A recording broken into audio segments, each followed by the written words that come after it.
bespoke radio for the masses. Headline edition, July 8, 1947.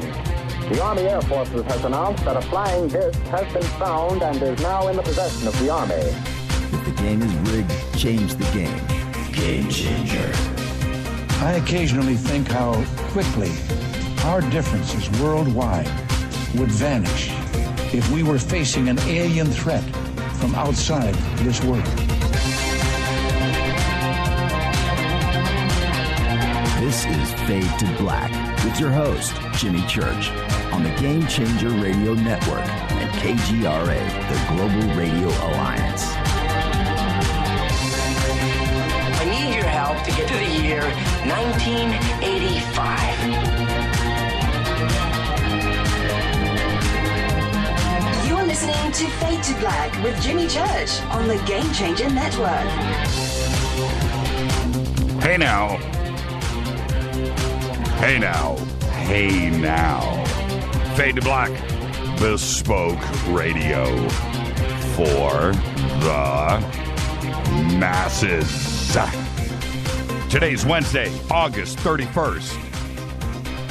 244 days into the new year, just 122 days left. We are live from a bunker somewhere in downtown Burbank, California. I would like to welcome everybody listening all around the world, all across the United States, hither and thither, to and fro, back and forth, up and down, east and west, north and south, far and near. This is Fade to Black for KJCR, the Game Changer Network, and KGRA, the planets. I'm your so humble host, Jimmy Church. What is cracking? All right. Let's bring it down a little bit here. Continuing. Actually, well, I guess we're late in the fourth quarter. Continuing our 2 weeks of pure UFO coverage right here on Fade to Black. Tonight, we have with us the one and only Linda Moulton Howe. Back with us. Wow, spirited conversations I've had with her today. More on that in just a bit. Tomorrow night, David Icke is back. He's taking a night off from his worldwide wake-up tour to hang out with us right here on Fade to Black. And as promised, I will see if we can squeeze in some phone calls tonight. I know I've been neglecting each and every one of you this week. 323-825-5045. All right, I'll see what I can do. Follow right now on Twitter at JChurchRadio. That's what you want to do, at JChurchRadio. All right?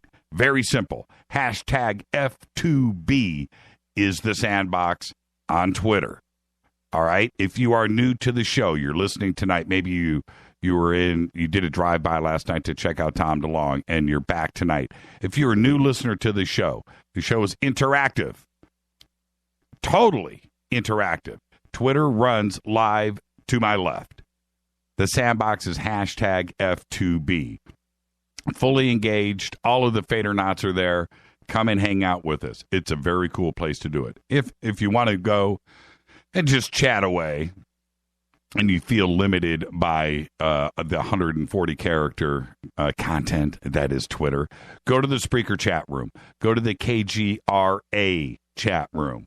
KGRA chat room's got sound effects and all that crazy stuff, and you can go and hang out there too as well. All right? But everything is interactive, and I tried to stop by and hang out with everybody throughout the show. Okay? Any questions or comments for myself or a guest like tonight, Linda Moulton Howe, use the hashtag F2B. Very simple. F, the number 2, B, Q.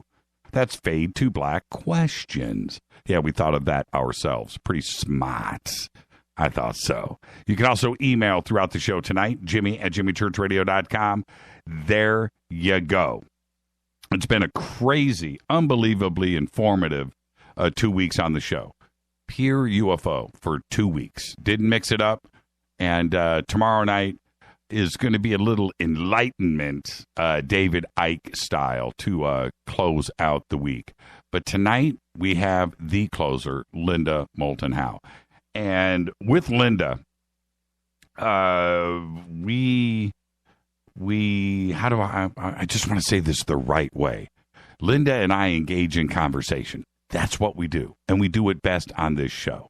She loves to come in here and share her information, but she knows what this is about. This show is about talking between friends and getting it done. And that's what we're going to do tonight with Linda. We've got a few pretty interesting cases that we're going to talk about tonight and some of the other news. But the best thing about having Linda on the show is getting inside of her mind, because she has been to places that you and I can only dream about. She's done it. She is the real deal. Very, very excited to have her back with us. And there was nobody better to close out 2 weeks of Pure UFO than Linda Moulton Howe. Last night, Tom DeLonge was here with us for 2.5 hours. Tom was, if you heard the show last night, great. Tom was literally, by design, driving around Southern California in his car to do the show. Okay. And I think the conversation, and I'm going to get back to this in a second, but I think the conversation was great. And Tom and I had a brief exchange today, about, how to go, what do you think, that kind of thing. And more on that in a second. But I thought that the show last night was unbelievable. And you can get his book, Secret Machines, Book 1, Chasing Shadows, right now. You can get it for 15% off. If you just go to jimmychurchradio.com, click on the banner right there for Chasing Shadows, you'll see it for Secret Machines. Click on it and use the promo code Fade to Black, no spaces, and you're going to get 15% off. And him and his company are doing that for the Fadernauts. They're fans of the show, and it was a much anticipated a conversation last night, and it was all of that. And so that is for you, the Fadernauts, Secret Machines, Book 1. And now, him announcing the Bob Lazar autobiography coming out in a couple of months, that's pretty big news, announced on the show last night. Also announced on the show last night was Peter Levenda's nonfiction book, the first nonfiction. And that's going to be coming out in a month or two. It's ready. I think it's at the editors now. I spoke to Levenda last week about it, and I spoke to, of course, Tom last night, and that's getting ready to come out. The documentary was ready and will be out at a future date, because they've got to put some more stuff into it. But apparently it was ready. That's the thing. You don't need to tell us that part. Dude, I was going to release it today, but anyway, so a bunch of stuff was revealed last night in the show, but you can go get Secret Machines right now, Book 1, for 15% off.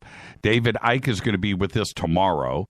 But you can also check out David live next month on his Worldwide Wake Up Tour right here in the United States.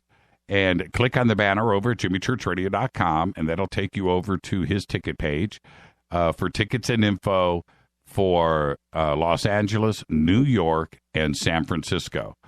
I think New York is up first, then Los Angeles on the 17th, and then the Craneway up in San Francisco on the 24th.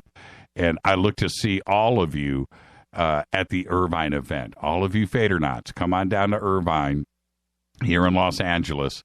I want to see all of you and hang out, okay?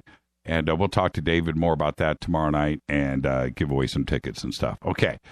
Now, while you are over at jimmychurchradio.com, don't forget CCCP Publishing. Click on their banner and purchase Future Esoteric right now by author Brad Olson for $12.97. That's a special Fadernaut price, and they're going to throw a second book in the box just for you. Just use the promo code Jimmy. And also Life Change Tea.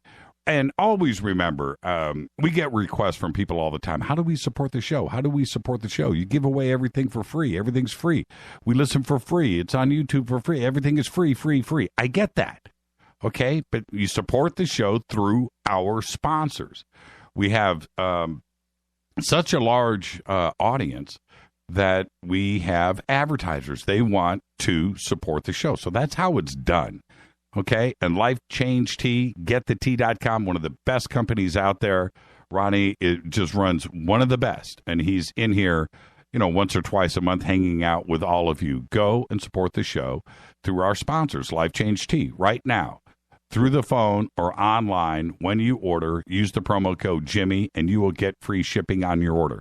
Go to the specials page right now, and all of the deals are there. Get it done. Change your life. Everybody here, all the Fadernauts, my family, everybody is on the program, and it's an awesome one. So go and do it now. And also check out Studio Dome and their Fadernaut special. It's a hard shell case packed with a portable Bluetooth sound stereo system featuring the new TWS True Wireless Stereo technology. It is stereo Bluetooth. It is the latest technology. 2 USB B2 speakers and power cables, everything you need for $129, all in a hard shell case. Use promo code JCRTWS.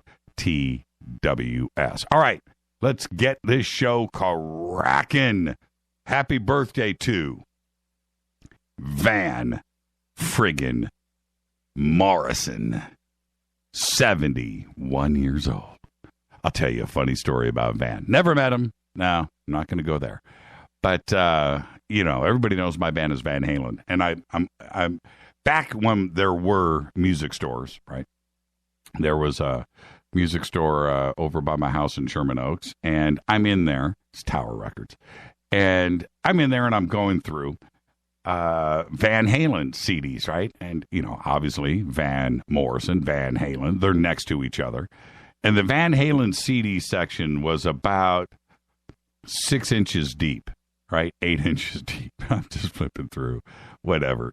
I know everything. I'm looking for some hidden gem. Some remastered copy of Van Halen 2, right? And I'm going through. And then I just looked to the right. Van Morrison, and I thought it was a mistake.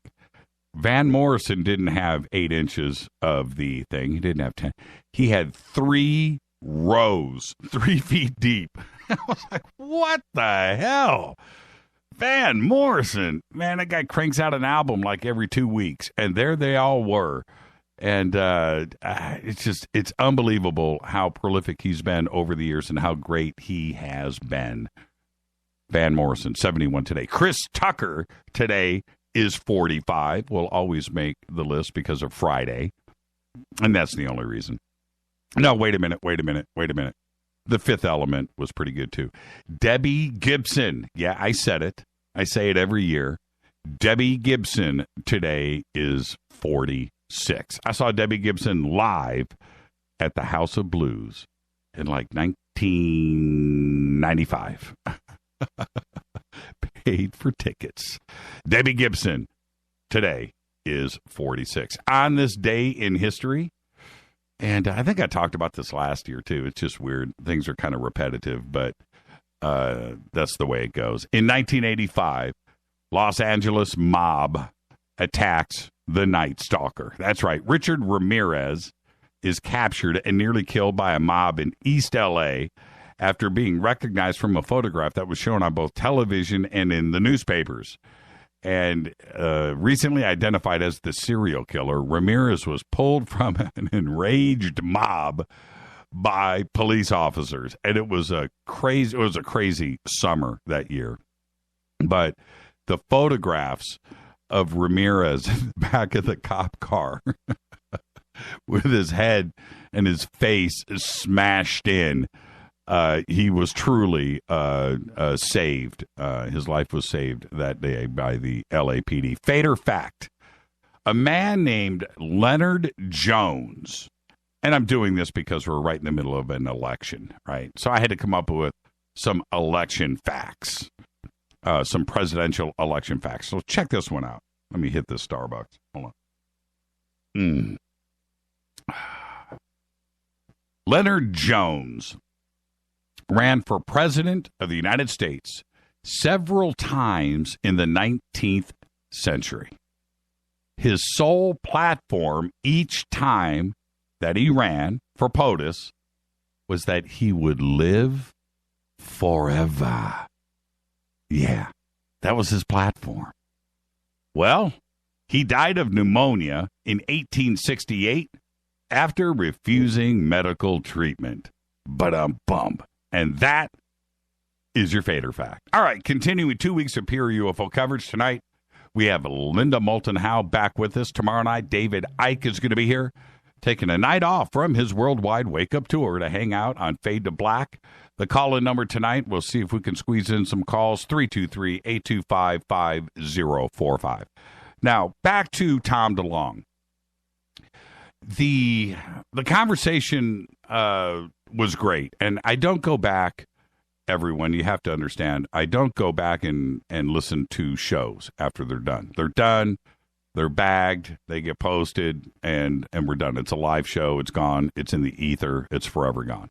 I don't go back and listen. Today I did, and I had to for other technical reasons, but I actually found myself getting sucked into the conversation. And I don't go and listen to shows. I don't like the sound of my own voice, number one. The second reason, I really don't have the time. I just don't. I don't have the time. We do a show nearly every single night of the week, and everything else that we've got going on, there's no time. Well, today I went back and checked it out. And I have to say that I thought Tom was honest. Okay, that's the first thing. The second thing is I thought he was bright. I thought that his thoughts were pure and came out. I don't think it sounded premeditated. It didn't sound scripted to me. And what I mean is, it was just a flowing, natural conversation. But it was also the content. And I started to listen to some of the points that he was making. And as I was doing that today, I'm also getting email and I'm getting post. And Tom and I also had an exchange today, too, as well, about the show. And I have to say that if you didn't get the message last night, you need to go back and, if you're confused or if you're angry or if you have any questions about the show, just go back and give it a listen again. It's posted up on YouTube. It's in the podcast. You can do whatever you want. You can go and find it. But go and listen to it again, because the message is an interesting one. And he repeated the flavor of it a few times to make sure that I think that everybody was getting what he was trying to say. Now, consciousness is where it started out. Consciousness is where it ended. But the religious aspect of it, and privately he mentioned something about that today, and he was getting a little bit of flack for it. But because I think everybody just missed the point. And I think the points are this. Number one, that if we have issues with ET, right? ET is here. That religion isn't going to save you. I think that's part of it. Because that's, and what I mean is, what I mean by that is, it's not a religious thing, but yet it is, right? And that's what everybody is a little bit confused about. But what he was also saying, that above Hinduism and Islam and Catholicism, Christianity and Buddhism, and above all of that, there is a God, but it's not your God. Do you understand? And that's a very interesting way to look at things. I have always said, and this is where me and Richard Dawkins just go off the rails, that somewhere, some time ago, eons ago, gazillions of years ago, there's somebody out there that was creating things. Just walking around. I'll point in this direction. I'm going to point in this direction. Creating. And if you look at it in those terms, That, and I've had the same thought since I was like 2. All right? Not God, but God. Somebody that is so intelligent, and as time has gone by, time has gone by, that the intelligence to put us here, to create us, DNA, the sequencing, the odds, the craziness of that being us here is too enormous to be chance. Dawkins and other, they're going to tell you, oh, you know, it was just luck. Luck of the draw. It just happened. Lightning comes down and hits some acids and hits some water that's on a crystal in a creek bed. Boom. And DNA spits out in the right sequence. Okay, that's BS. That's not the way it happened. There's somebody out there planting these seeds. And I think that is what Tom is referring to. And I fully agree with that. When we take it beyond, when we go way beyond that, and we think about how things could propagate throughout the solar system, if you think about that for a second, wouldn't you do the same thing if you could? Right? You would plant, create, over here. That's what you would do if you could be the creator. And I think that this is what I came away with Tom last night, is that if we listen to ourselves and we project those good vibes and we are ready, when we find out what's really going on, where we came from, how we got here, and that it wasn't some miracle divine thing and it wasn't by chance, and we actually find that out, we need to be ready for that. We really do. And that's where Earth becomes one, and not the loving flower children of the 60s. Not that there's anything wrong with that. What I mean is those borders, those things that we have. Borders are the craziest thing. A line in the sand, a line in the dirt, a line through a forest, a line through a lake, a river defining, who we are and who we can talk to and where we can go, and we can't cross this because that's another country and that's them over there and we don't like them and they don't like us. It can't be that way. Now, last night when I brought up the Ronald Reagan speech at the United Nations, which is one of the most important speeches I think ever, says it all. And I don't think it was by chance. I don't think it was an accident. I think it was very deliberate. And that we need to stop looking at ourselves as individuals. We cannot do that. We're all just earthlings.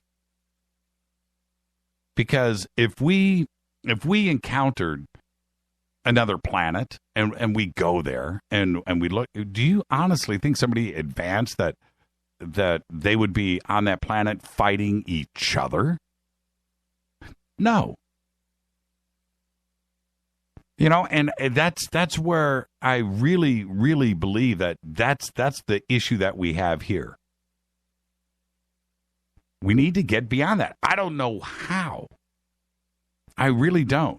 And I think that once you go out, and the people that have done this, that have gone and vacationed or lived in another country or 2 or 3 and have been around the world, and you go out there and you see what's really going on, and you come back to the United States, or maybe you're in Germany and you go out and you visit and you go back to Germany, whatever. And once you get out there, you start to realize a few things that, we're all really the same. Fundamentally, we're all really the same. And that's the other part that Tom was driving home last night. And I fully agree and subscribe to that. Now, the other part with Tom last night, and the reason why I'm discussing this, I've got a lot of feedback. There are so many different factions out there in the alternative world, in ufology and the paranormal. And what's really bizarre with that, I'm not going to name names or circles or people or whatever, but there's probably 4, 5, 6, 7, 8 large factions or groups that have certain leaders and people in each one. And then underneath that, there's a subgroup of authors and researchers and people.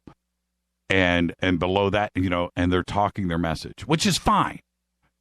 But each one of those groups doesn't agree with the other. And the infighting and the backstabbing and the arguing and I'm right and you're wrong, I'm right and you're wrong. To be honest, I'm at the center of all of that. It's what I do. I know all of them. They've all been guests on this show. And you, as a listener, have heard all of these different points of view. All of you. And you know that I have an open mind and I listen to everybody and I'm trying to figure it all out just like the next guy. So as you listen to all of these different points of view on the show, you are going, man, I don't know what's going on. I was kind of leaning this way, but now I'm not so sure. I'm kind of leaning there. I don't know what's going on. Well, you know what? Nobody does. Nobody does. We all know that something is going on. I have seen the stuff in the sky. I know it's not ours. I know that. So therefore, we need to go beyond and try to figure out what is going on. Tom believes that he is chosen the right way to go about it. And so have others. So we need Tom to continue what he's doing, as are the others. Let them continue to get that information, funnel it through the show. Let's do it together and try to figure out what is going on. And that's what's most important. If Tom comes on the show, Linda's going to be on here in a few minutes, and we all just fight and debate together. That's the best thing that we can do. That is the best, honest way to get all of this out. And let's figure it out together. This is Fade to Black. I'm your host, Jimmy Church. Yeah, I walk around with flowers hanging out of my pockets. This is Fade to Black. Our guest tonight, Linda Moulton Howe. She's right here, and she'll be right with us right after this short break. Follow me on Twitter at JChurchRadio. That's what you want to do. Linda is at Earth Files. Simple enough. Her website is earthfiles.com. I'll be right back.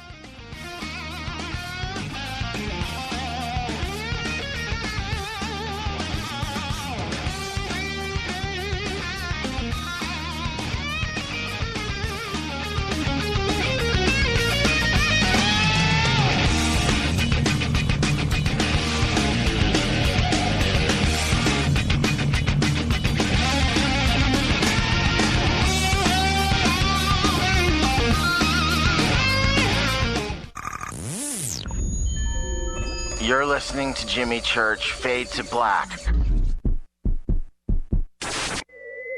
Fade to Black will now pause for alien identification. The station that talks the net. KGRA Radio. What's up, revolutionaries? It's me, Jimmy Church. Do you have an IRS or state tax issue? Well, I did, and I called national tax experts. My problems were fixed, done, fini, and man, I got to tell you, it was a relief. National Tax Experts are a recognized tax office that services clients in all 50 states. It doesn't matter where you live. Give them a call. I'm telling you, they take the time to understand each and every client's individual financial status as well as their financial goals. And that's exactly what you need, my brother, when you're taking on the evil 3-letter. So, seriously, give them a call today at 1-877-909-5444. Again, 1-877-909-5444. Or go check out their website, www.nattaxexperts.com. That's NATTAXEXPERTS.com. Tell them Jimmy sent you. Hi, folks. Ronnie here reminding you that June is Health Awareness Month, sponsored by GetTheTea.com. Many of you have heard our tea commercial, maybe visited the website, but haven't committed because, well, you just don't know. Skeptical. We understand. Just to remind you, our tea is not just tea. In fact, very little tea. Life Change Tea is a unique blend of 8 different herbs, removing intruders that attack your health. You brew our tea to make the concentrate, you add water, and put in the fridge. 2 8-ounce glasses a day, and life will be good. Visit us at GetTheTea.com. That's GetTheTea.com. And this month is lots of fun stuff with Health Awareness Month. You could be picked and receive your order absolutely free. You never know. Read the testimonies and try our products. Log on to GetTheTea.com. That's GetTheTea.com. And for great health tips, visit my YouTube channel at Health Matters Now, where you can learn about health tips and how products work on your body. Join me, GetTheTea.com. 9 out of 10 geneticists agree. Fade to Black is not your father's radio show on the Game Changer Radio Network and KGRA, The Planet. Hi, this is Chase Kletsky with Fate Magazine Radio, and you're listening to Jimmy Church and Fade to Black on the Game Changer Network and the KGRA digital broadcast station, where the Fader-Knots rock.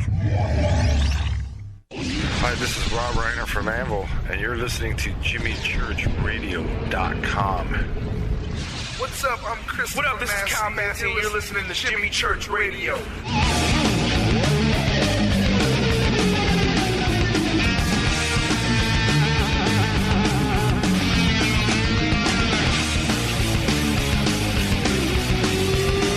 All right, welcome back, Fade to Black. Bespoke Radio on the Game Changer Network and KGRA, The Planet. I'm your host, Jimmy Church. Follow me right now on Twitter at JChurchRadio. The sandbox is hashtag F2B. You can follow Linda at Earth Files. Linda Moulton Howe is a graduate of Stanford University with a master's degree in communication.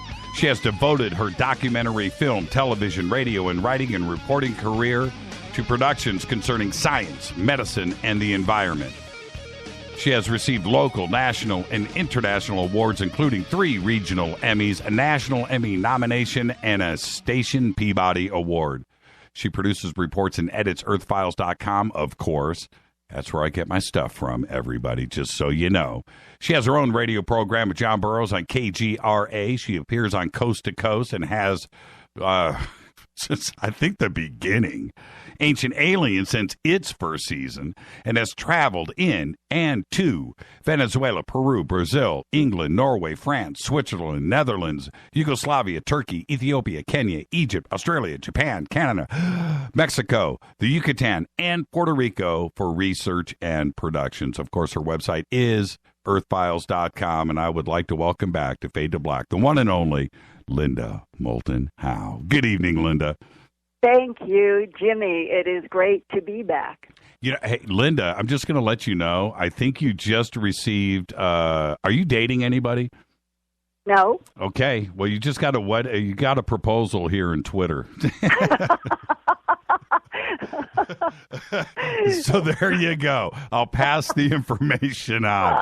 All right. Okay. So there you go. So let's hit the ground running with that, right?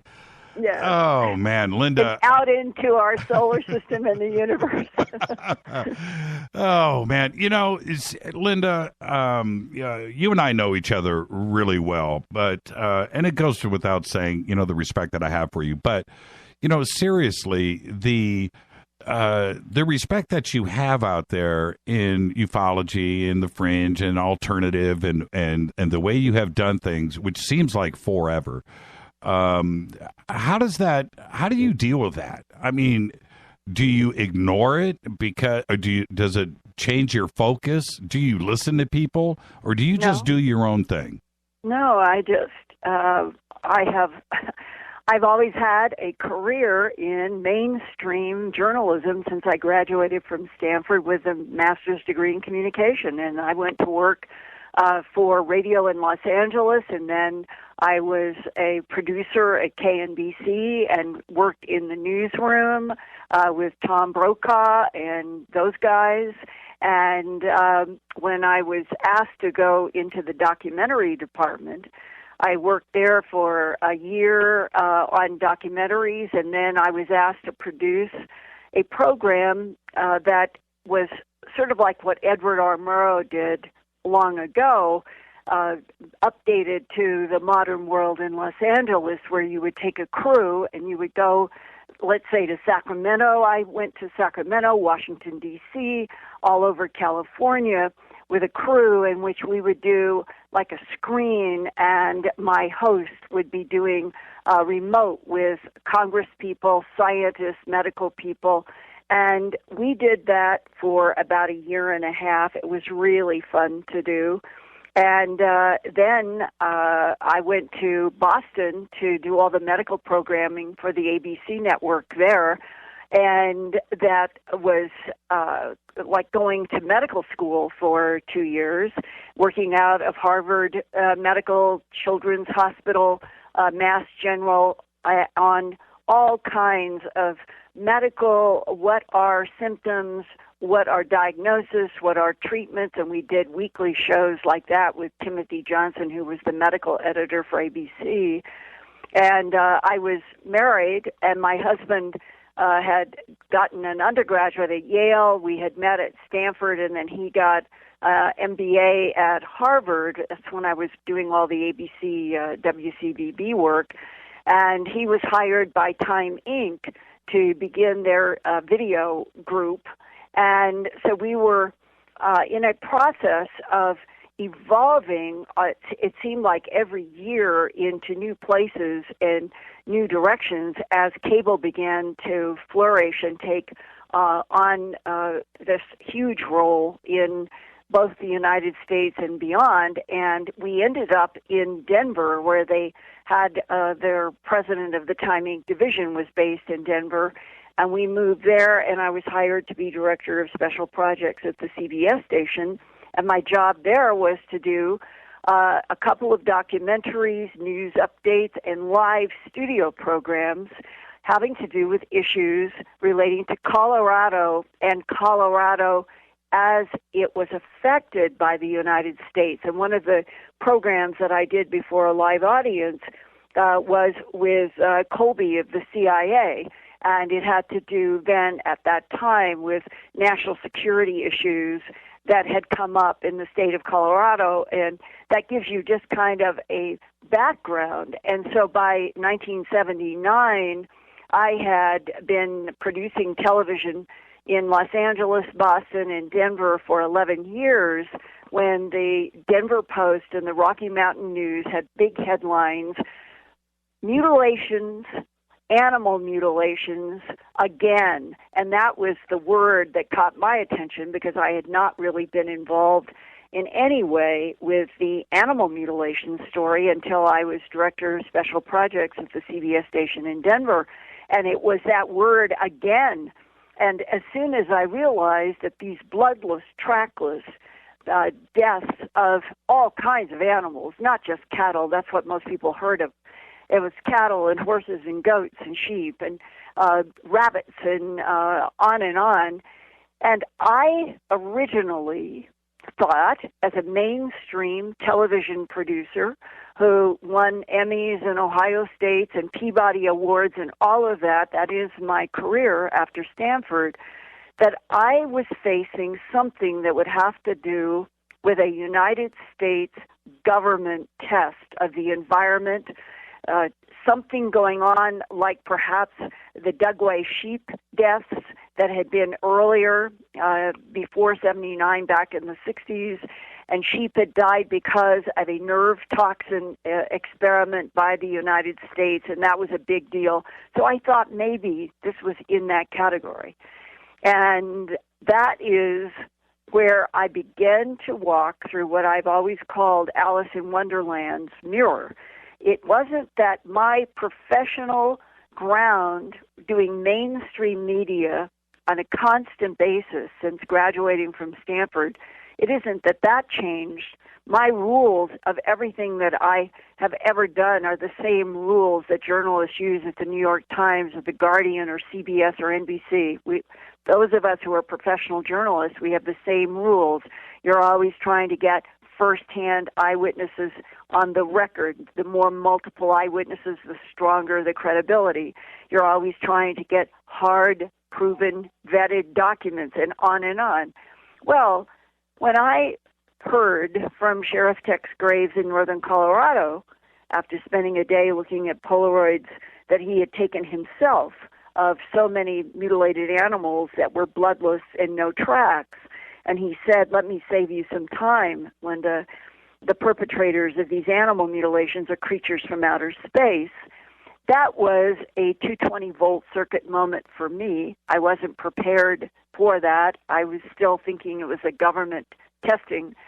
And here we are, 37 years later, and from that very first discussion with that sheriff and then continuing to work for 9 months with a crew and hard days, 18-hour days, and producing A Strange Harvest that was broadcast as a 90-minute special in Denver, and the response showed me in the hundreds of phone calls and perhaps 1,000 letters, because there was no computer, there were no faxes, there was only landlines and writing letters, either handwritten, typed, that sort of thing, or sending you could send a wire of money through the telegraph.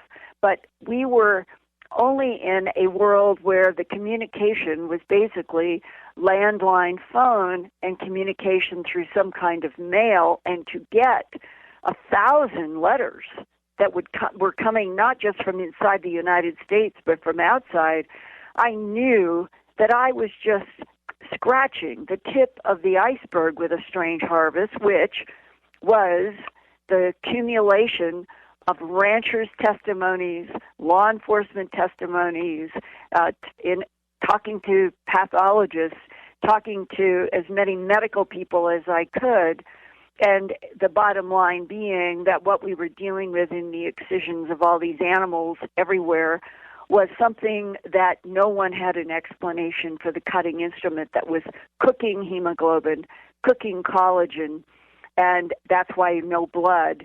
But how could there possibly be 1,700 or 2,000-pound animals lying on their side on ground that was like powder with no tracks around them, including not even their own tracks?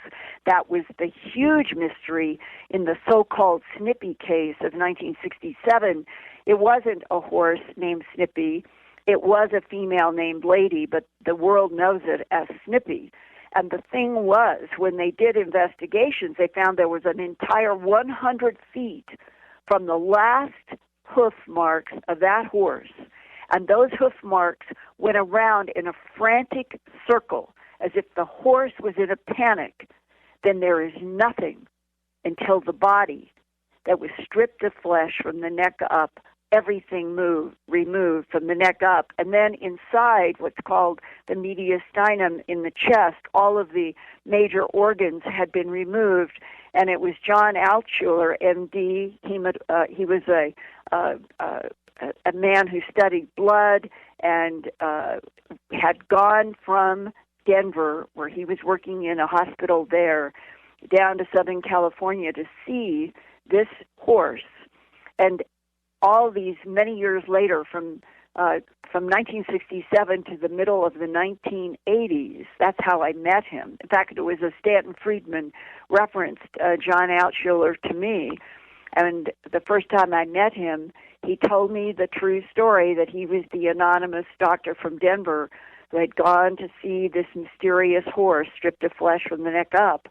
And then when he examined the horse and found that all the internal, the lungs, the heart, all of those major organs had been removed, and there was no sign of any kind of blood inside the chest.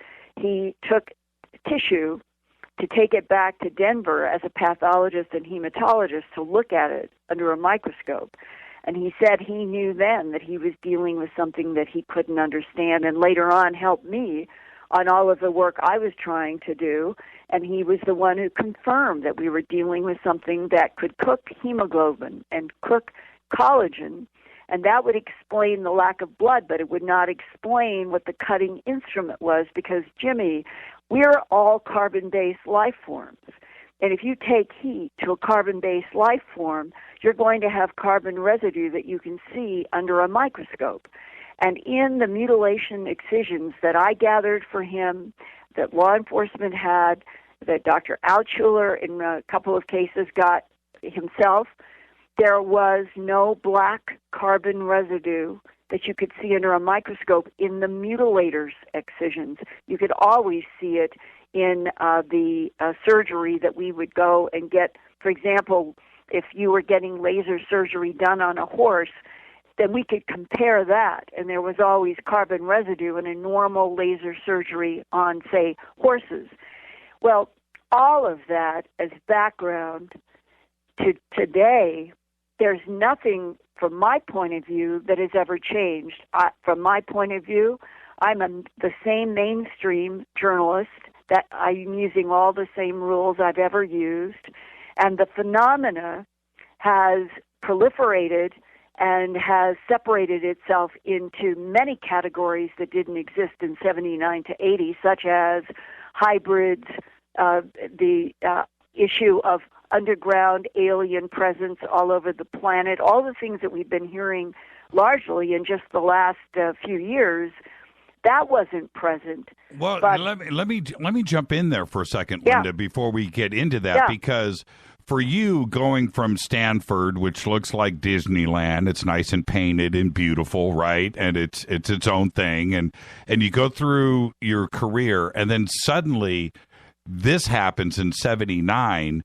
That's right. Was it like stepping into a black and white nightmare and just things were swirling around and you were like, holy crap, things are just not what they seem? It was the Alice in Wonderland mirror analogy for this reason. I always think of that as a metaphor for a transition from a world that you thought was real, right, into a world that you would expect to be unreal, right. But when you pass through the mirror and you now understand that you're being lied to, right, that the government is lying, that authorities are lying, that is the big transformation, the paradigm shift for somebody who grew up with a world that seemed so normal, and everything progressed in steps that just were expected. Now I am dealing with UFOs, ETs, mutilating animals around this planet, and it is something that, when I say 220-volt shock, right, that was my first reaction. And that it was a physical impact when the sheriff said, Linda, the perpetrators are creatures from outer space. Today, I always think of that, Jimmy, when I am with a whole lot of people or at conferences or someplace where you feel like you must edit. And every time I find myself editing, I think with compassion to FDR and Harry Truman and Dwight Eisenhower, who were the first to hit all this, like I hit it in the sheriff's office, or with the sheriff. He had retired, so it wasn't the sheriff's office, but it was the sheriff retired. And that you realize that you can be shocked by new information that revolutionizes your thinking about everything you've been taught. That's the Alice in Wonderland mirror. And since then, I have found myself trying to help so many people in the human abduction syndrome who have contacted me and many others to say, I don't know what's happening to me, but... And then for a person like myself and Leo Sprinkle and others who have heard so many hundreds of these cases, you realize something is going on among the human population that was not given any credence until, let's say, Missing Time and A Strange Harvest and the work that some of us began doing in 1980, and that before then, nobody would even much bring it up except for Betty and Barney Hill. Right. That was a famous world-class investigation. It was handled correctly. Benjamin Simon was a first-class psychiatrist. He did the hypnosis the way it should be done. He kept them separated so that the husband and wife could not contaminate each other. And when John Fuller brought this to everybody's attention in the I think, very well-done book, An Interrupted Journey, then it made the cover of Life magazine. Right. And that Betty and Barney Hill became associated with something that most people did not want to be real, but these were respected people, and they had tremendous amounts of support by people that they work with in their community. They were both extremely active and involved with things both political as well as their own profession. And that when human abduction got added to the concept that we could have something from outer space interacting here with the Earth, that was something that in 1961 to 79, that was 61 to 7, that was almost 2 full decades before I ever knew anything about animal mutilations, but it was the animal mutilations that led me straight to my own interactions with people who said that they had had a beam of light come down in their bedroom and it might be out on a ranch, and then suddenly I'm in the human abduction syndrome. And both of those combined with a lot of physical evidence leads you directly to the whole, how has the government of the United States kept all of the facts away from a democratic public since World War II at least. And then you start getting into the aspects that pilots, when they were off the record, would talk to me and to others about all of the interactions that they have had with lights and with electromagnetic interference in planes. It is a big subject, a bigger subject than I think most people in the public realize. I agree. And that the physics of what we are dealing with, things that could be either right in front of people and they couldn't see them, but they could see plants or trees moving, and they couldn't see anything making plants and trees moving, meaning it's not wind, isolated motion. People who said, I remember interviewing when I was still at Channel 7 in Denver after A Strange Harvest of broadcast. I got a phone call from a family, and they said, we saw your film A Strange Harvest, and we want you to know that we are a family who saw something flying in the air. We all saw it. We were all out front, and it disappeared. This was my introduction to the physics of invisibility. It doesn't mean that the matter object has literally disappeared, but it means that there are technologies that are associated with alien phenomena in which the technology can make an object invisible. And today, in 2016, Northrop Grumman has had, in the past year, a commercial advertisement on television showing how they now can take one of our huge battleships and make it disappear. Right. To some. And I think it is non-human technology that we have back-engineered, and that non-human technology is all over the planet. Well, when you then ask the question about what my relationship is to what is out there in the world having to do with an alien presence here throughout the solar system and beyond, my answer is exactly the same. I have always been an investigative reporter, producer, writer, director, editor who has been trying to understand what could possibly been mutilating animals around this entire planet since at least the beginning of the 20th century, and do it with all of the physical and forensic evidence that has been documented, and why. And that today I have insights into that. I think it is a genetic harvest. I don't think that is the only answer. I think we're dealing with a complexity of phenomena because we're dealing with a complexity of agendas by intelligences that have been interacting with terraforming and harvesting from this planet for a very long time. I think the last time that I was on with you in Fade to Black, that I was referencing that man who had been in the Defense Intelligence Agency and worked for about a month to set up a meeting with me in Baltimore. And he had retired from the DIA after 23 years of what he said, this were his terms, of monitoring and analyzing the geopolitical, territorial conflict of 3 different extraterrestrial biological entity civilizations interacting with planet Earth. That is a big mouthful, and that's how he said it. And that the reason... Let me jump in really quick because we're gonna hit a break here in 60 seconds. But you can answer this very simply. Prior to 1979, Linda, had you ever seen anything strange in the sky up to that point? What was a UFO to you before 1979?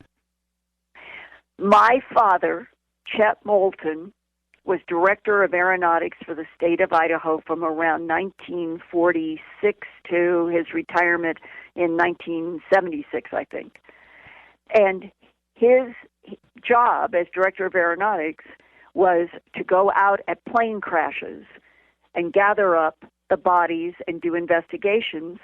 And one of the pilots in the state of Idaho that helped my father was Kenneth Arnold. No. The one and the same Kenneth Arnold, who reported the 9, I'm going to say they were plan forms. They were curved. They were not circular. They were not discs. They were not triangles. They were a very odd curved thing. And I remember to this day sitting on the floor in Kenneth Arnold's house. Shut up. Linda, you never told me this before. I'm absolutely telling you the truth. And my father is sitting talking with his friend, and this was after my father was arguing with Kenneth Arnold that there weren't extraterrestrials, there wasn't other life, so that Kenneth Arnold must have misunderstood what he saw. And I still can remember that, not knowing that my life would take the path that it eventually did.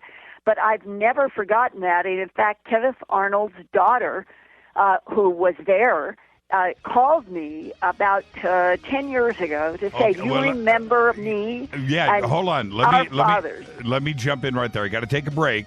We're going to finish this because you've just blown my mind once again, Linda. We'll pick it up on the backside. Our guest tonight, the one and only Linda Moulton Howe. This is Fade to Black. I'm your host, Jimmy Church. We'll be right back.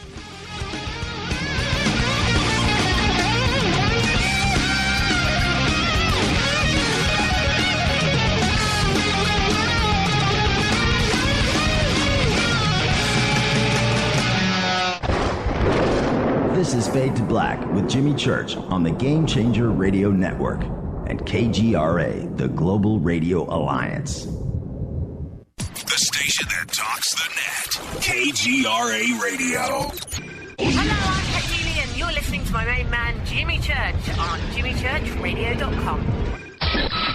Hi, this is Ray Hobbs here, repping the planet, and you're listening to my good friend, Jimmy Church, Fade to Black, on the Game Changer Network and the KGRA digital broadcast station. Fade or not, things are never what they seem. For the past century, forbidden subjects such as UFOs, backward engineering, human abductions, secret space programs, underground bases, suppressed free energy devices, and other fantastic notions have tested the human mind, forcing it to decipher fact from fiction, chronicling what he calls the alternative narrative. author Brad Olson gets down to the middle of it all in his best-selling book, Future Esoteric, now released in a second edition by CCC Publishing. And now, you can get Future Esoteric at a special price, plus another free book by just using the promo code Jimmy when you check out. Just click on the Future Esoteric or CCC Publishing banner at jimmychurchradio.com. Go back, Lee Tepe. IRA and 401k account holders, are you crossing your fingers for the stock market to continue its bull run, or hoping for a miracle to pay off our $19 trillion national debt? American Bullion wants you to think for a moment. If we go through another significant stock market correction and things begin to unravel, you could suffer some serious losses. On the other hand, gold is a proven long-term asset that could hedge and protect your retirement accounts from getting washed away. Call American Bullion now and let them show you how easy it is to transfer your existing IRA or roll over your 401k into a gold IRA. American Bullion has an A+ rating with the Better Business Bureau and is a leader in gold IRAs. With just one call, their experts can explain everything there is to know and get you started with a free gold IRA guide. Call 1-800-545-2525. Don't procrastinate. Save your retirement. Call American Bullion now at 1-800-545-2525. That's 1-800-545-2525. This is Toby Kebbell. You're listening to JimmyChurchRadio.com. Don't hurt me, Jimmy. I'm only little. Hey, I'm Adrian Grenier. And this is Ari Gold. We're the Honey Brothers.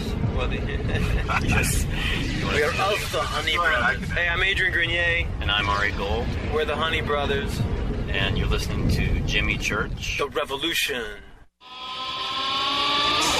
What's up, Fadernauts? Studio Dome loves Fade to Black and the F2B audience so much that they have put together the ultimate stereo Bluetooth system. They've done it just for you. Man, check this out. The Studio Dome SBB2 stereo system is here. It's featuring two Studio Boombox 2 SBB2 wireless Bluetooth speakers, packed in its own custom hardshell case. This Studio Dome system features the very latest in stereo Bluetooth technology. The two full-range boomboxes are in true wireless stereo. You've got to hear this. It's amazing. It's just $129 and use the promo code JCRTWS and you'll also get free shipping. It's simple. Just go to jimmychurchradio.com, click on the Studio Dome banner. Go back, Lee Tepe.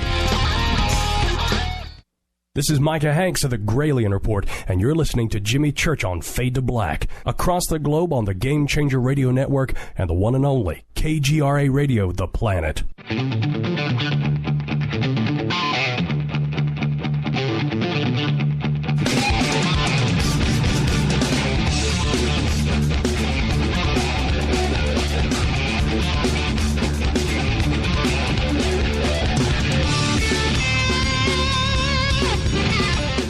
All right, welcome back, Fade to Black. Our guest tonight, Linda Moulton Howe, the one and only. I don't know how she managed it, but she just, I'm speechless, Linda. I don't know how you did it. So you're sitting in Kenneth Arnold's house with your father, and you get the lowdown. Well, I can remember, even though then I couldn't have been much more than in first or second grade. I was born in January of 1942. Right. Kenneth Arnold's experience over the mountains in Washington was June 24th, 1947. And so in 48, I would have been 6 years old and in first grade. And I have sort of a feeling about being old enough to be like I'm on the floor and his daughter, like when you're kids and you're maybe playing cards, but you're listening to your parents. That's the way that I'm remembering this. And so I think we were old enough to be in first or second grade, and it would make sense because my father was arguing hard. That's the part. Emotionally, I knew my father was arguing with his friend, Kenneth Arnold, and we're in Kenneth Arnold's house. And that it left an impression that my father was arguing, and I knew that it had to do something about other life and ETs or something, what they were talking about. So this would have been after all of the publicity, all of the stuff that would have happened from June of 47, let's say to 48, 49, somewhere in there. That would explain that my father had heard a lot and there'd been all that publicity, and that would have provoked some argument. My dad was very left brain, extremely brilliant, and he was a person who didn't entertain ideas that were outside of what his version of the universe and what he had been taught. And that was, for him, for my father, the Kenneth Arnold story was too much. But Kenneth Arnold was a good friend, and that is a combination that as a kid you remember that kind of, I guess you would say, where you know they're friends, but that my dad was arguing. Wow. Well, later on, I can actually top that story. When I was 5 years old, my dad took me over to Paul McCartney's house, and I was lying on the floor, and my dad and Paul were arguing, and Paul was telling my dad that he sang all of John's tracks, that John really wasn't a singer. And I barely remember the conversation. But, no, see, that didn't happen, Linda, but that's how big of a story that is. That's a mind-blowing experience. And it kind of has a kicker to it.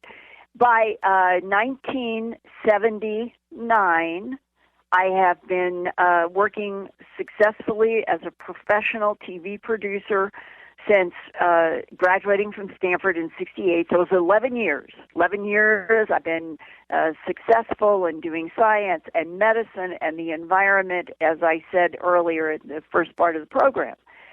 And I always stayed very close in touch with my mom and dad. I always talked with them 2 or 3 times a week, no matter where I was in the world.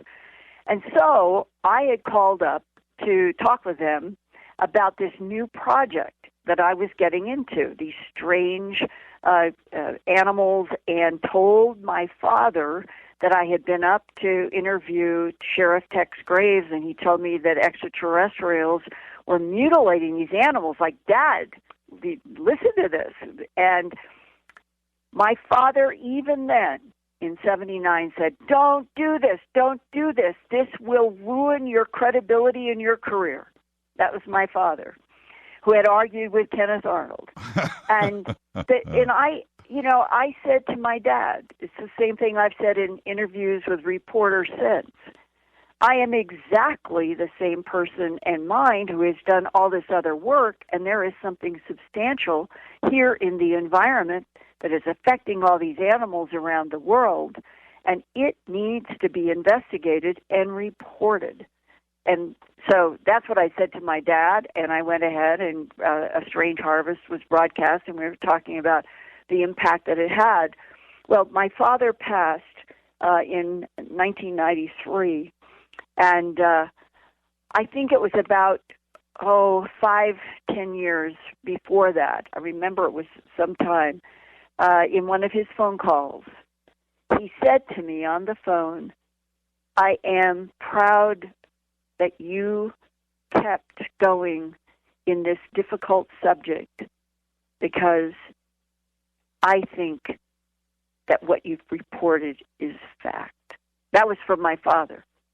And after that whole arc from around 48 to the warning in 79, and then at the end, having seen all that I had reported and all the television I had done, my father conceded that he, too, had come to the conclusion that in this big, vast universe that there were other life forms, and that ties directly, Jimmy, to the August 24th, those big headlines, the build-up to the European Southern Observatory, that it was having its press conference on the morning, our morning, on the 24th. And when you went to the website, which I did because I signed up as a reporter, it was at the German offices, and here they were announcing that they had found what they called, these are the words, definitive evidence of a planet in orbit around our closest star to Earth, besides the Sun, and they were featuring Proxima Centauri, and it's 4.2 light years from Earth. They discovered by what the New York Times did, I thought, an extremely good description of this, because we don't have any picture of a planet. But what they do is they detect this indirectly. They are studying the light of the star. The star is Proxima Centauri. And so they zero in on these wobbles around the star and the starlight. They've been doing this now for several years, and that's how we get this long list of possible Earth-like planets. And as these colors shift, and they go to the reddish end of the spectrum, and then they go blue, that means that there is change in distance. This is the wobble, the oscillations. And as they're causing this bobbing back and forth motion of the star, it's being pulled around by the gravity of this planet. And this is why they feel so confident that by the sizes of these wobbles, that they are calling this planet Proxima b, and it is, they think, 1.3 times the mass of Earth, but that's pretty close to the size of our Earth. Sure. And it could be larger, but let's just say it's 1.3 times the mass of our planet. It's pretty much the size. They are now, from other tests that they've done, they think it's a rocky planet, and they think that there is the I'm going to put the word likelihood or strong possibility that at the distance that it is to this and its star, the star itself is a red dwarf. And that means it puts out different light and is less intense than our yellow sun. But the combination of the distance from the planet to this sun with a lower temperature, it is like the Abraham Loeb. He's the astronomy chair at Harvard University. And that morning of this ESO press conference, he said to reporters, quote, "This means that the lifetime of Proxima Centauri would be several trillion years, almost 1,000 times longer than the remaining lifetime of our sun. And we have a sun now that might survive another 5 billion years. So they're talking about this red dwarf might go on for several trillion years. Right. And he says a habitable rocky planet around Proxima Centauri would be the most natural location to where our civilization could aspire to move after our sun will die 5 billion years from now. And what they're suggesting is that why there's an excitement, we're in a solar system that will have an end, like other solar systems around yellow stars that reach a point where the yellow star begins to expand. It's hard to imagine, but this will occur, that the sun, 93 million miles from us now, will eventually, as the 5 billion next years go, it will expand past where the Earth is, the sun. It will get bigger and bigger, and everything will be incinerated. Well, if this has happened in other areas of this cosmos, and there have been life forms, all life forms would be challenged by the planet and the type of sun that they have life on or bases on, because everything in this universe has cycles of birth, life, and death. This is a universe that seems to be built on entropy, the winding down of energy. So the next big excitement, I think... Well, hold on with the big excitement stuff. A couple of things for me. Number one, didn't the Robinson family on Lost in Space go to Alpha Centauri? I'm just saying. Alpha Centauri has been discussed probably more in movies and television and everything else as a place where things would be going, Right. Let's say sci-fi, because it is the closest. It's the only closest. 4.2 light years. And how is it, Linda? You know, Kepler's been out there, Hubble's been out there shooting. How is it? And I know the way you think. How is the closest star with the closest planet the last one that we find? Should it have been the first one that we looked at? Well, it's a very interesting question, and it leads to that whole issue where the government has had the most knowledge of something that might fall into the category of other life. They have been working so hard since World War II to keep the media and the public in the dark. Right. And there may be logical reasons. I have compassion. I have sincere compassion for the people in the FDR, Truman, and Eisenhower and JFK administrations. But they may have known about this for a long time. And it may be, Jimmy, that we're hearing all of this coming at the same time with what? That we are moving into interstellar craft. Yes, we are. This is on us. When I did an interview with Professor Lubin, it was April 5th, 2016, and this is one of the more interesting stories I have ever done, and this was Philip Lubin. He's a professor of physics. He's in the experimental cosmology group at the University of California, Santa Barbara, and he is in the Starshot campaign that Elon Musk and Microsoft and all these people are getting behind, is the idea that we must now start trying to use laser photon light on a project. It may get off as soon as 2020.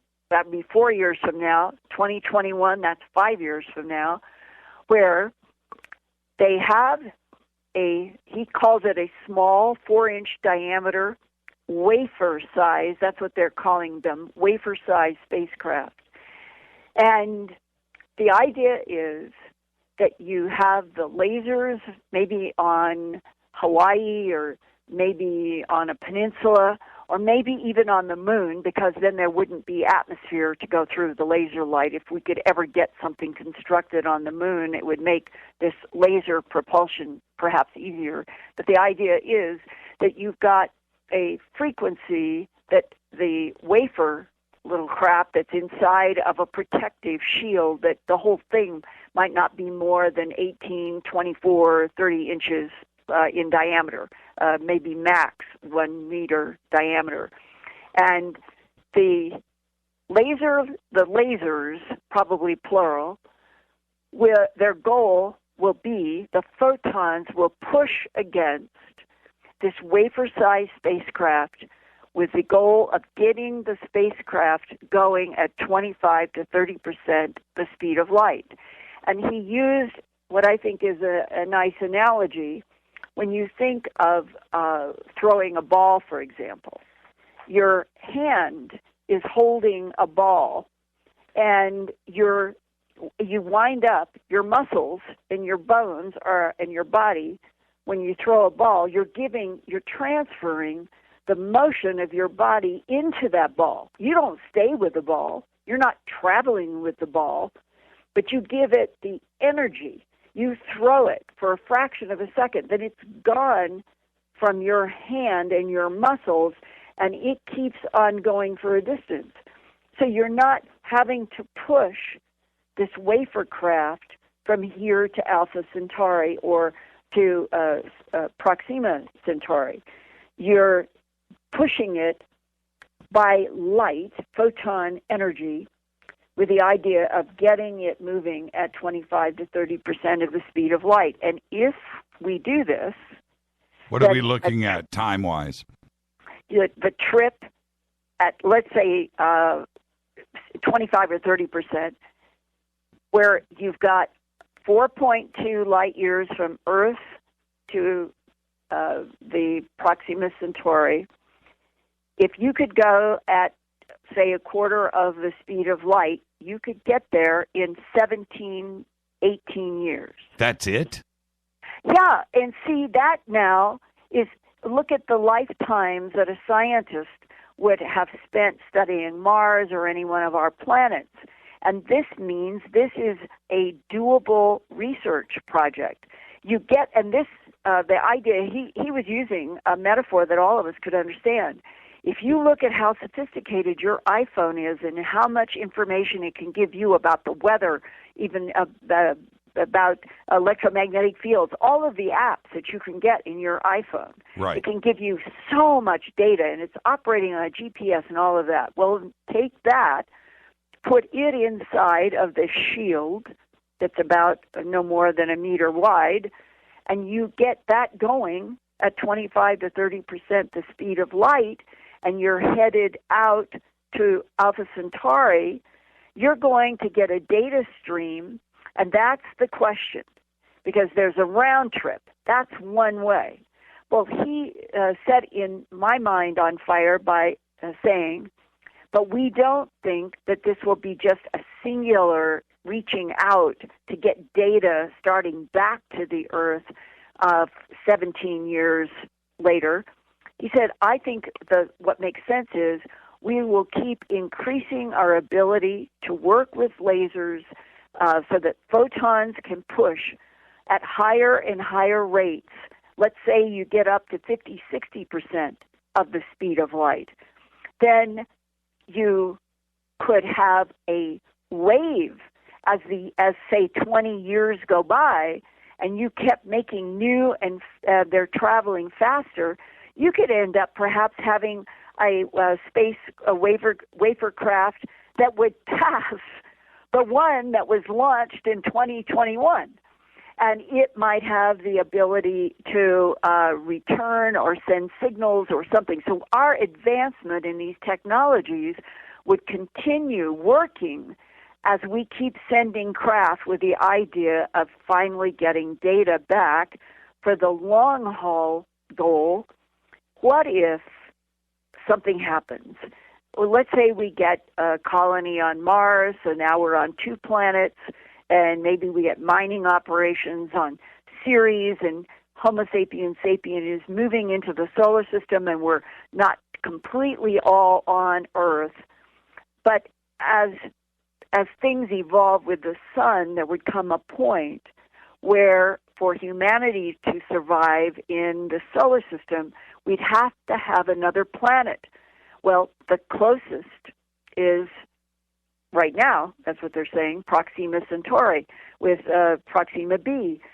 And that we would be learning during the rest of this century from these wafer craft and other technologies about what this planet is like, what that system is like, and this is what we would call the beginning of the general public's relationship to interstellar travel.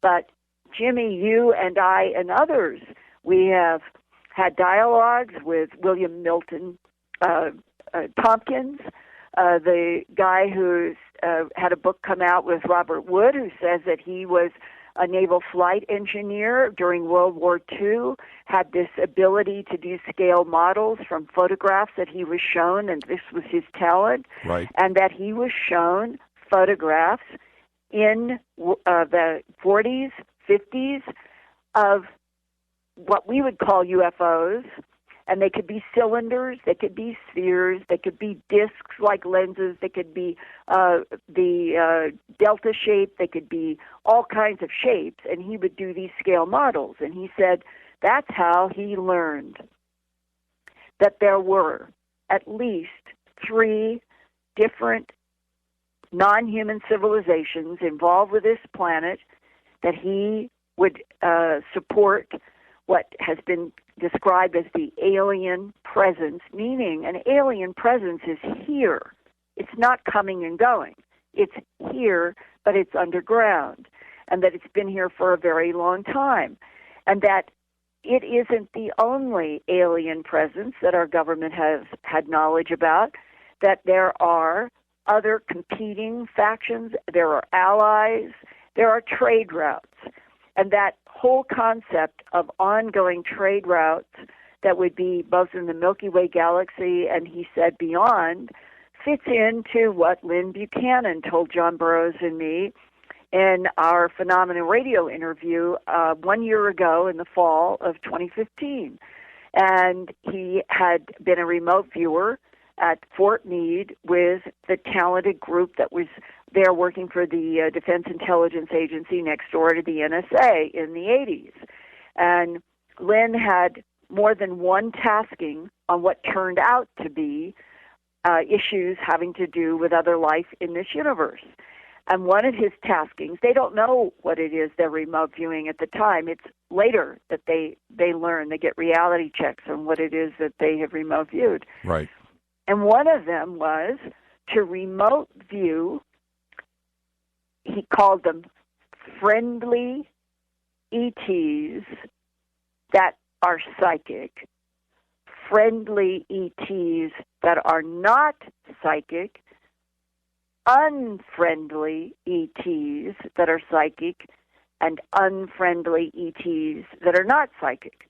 And he said the unfriendly ETs that are psychic are the ones that are the most dangerous, and that there is something out there that does not like humanity on this planet and would like to see us erased. And you can fit that into the Anunnaki or whatever you want to fit it into. I'm just talking about the general remote viewing he did. Right. And that the encouraging part of Lynn Buchanan's remote viewing task was that there are allies, that there are a lot of allies, and that the allies are extremely supportive and interested in what humans produce on this planet, like we would be very interested in what non-humans were producing on other planets. And suddenly, can't you just imagine, I don't know when it will happen in this century, but the idea that a silversmith in Santa Fe, New Mexico, might be able to trade his production of beautiful silver jewelry to something out there on a planet somewhere else, and that planet was trading with Earth.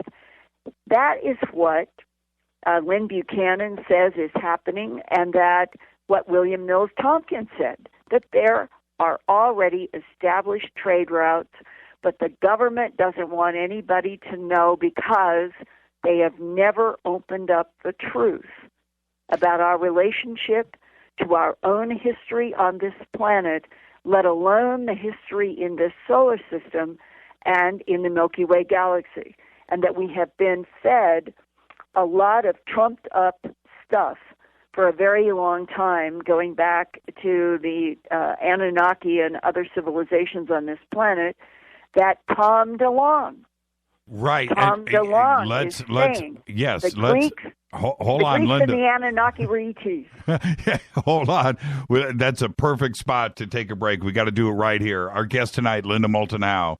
I don't know how she does it, but she makes me speechless. That's because she's the one and only Linda Moulton Howe. I'm your host, Jimmy Church. This is Fade to Black. More with Linda right after this short break. You stay right there.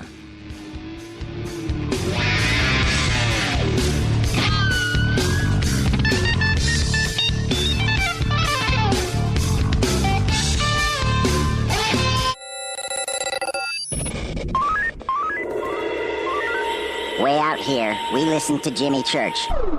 You're listening to Fade to Black. Always on the edge of the hottest alternative talk. Jimmy Church with Fade to Black. KGRARadio.com. ¿Qué tal, mis amigos? Yo soy Mario Carson, el tiburón, y los invito para que escuchen a mi buen amigo Jimmy Church Radio. ¡Claro que sí! Foodforliberty.com sells high-quality, storable foods from Numana. And right now, take advantage of our summer special. Purchase 2 family packs and we'll send you a Pro Pure Water Pitcher, a $70 value, free. This premium pitcher is ideal for use with just about any water source and removes more contaminants than other brands. And it comes with a filter that lasts up to 2 full years. Whether you need to be prepared in the event of an emergency, you're an outdoor sports enthusiast, Numana is known for high-quality, great-tasting, GMO-free, super nutritious food with no chemical preservatives. And with a 25-year shelf life, you can't beat the feeling of being food secure when you need it most. Go to foodforliberty.com right now for great-tasting, high-quality, storable foods from Numana. Buy 2 family packs and get the Pro Pure Water Pitcher free. It makes good sense to be prepared. Get it at foodforliberty.com. Did you ever turn to your radio for your favorite talk show to find that it's been preempted for this? In the air to deep right center. Back goes Lewis to the wall, and it's all here! Or this? And I'm ashamed of you, Hillary, for voting for it. Do you have a favorite talk radio program that's not available in your city? Just go to TalkStreamLive.com for links to the best streaming talk radio shows. At TalkStream Live, you will find live talk shows 24 hours a day, 7 days a week. All your favorites are here. With such a large selection, you will also discover some new favorites. On the go and still want to listen? With the mobile smartphone, simply type TalkStream Live on your internet browser. Now you can take internet radio with you. You will also find hundreds of music, news, and sports streams. Best of all, the TalkStream Live directory is free and there's never a login required. Remember TalkStreamLive.com, the fastest route between you and your favorite talk radio show. You are listening to Fade to Black with Jimmy Church on the Game Changer Network. Oi, oi, I'm Reese Evans. You're listening to Jimmy Church. This is Revolution.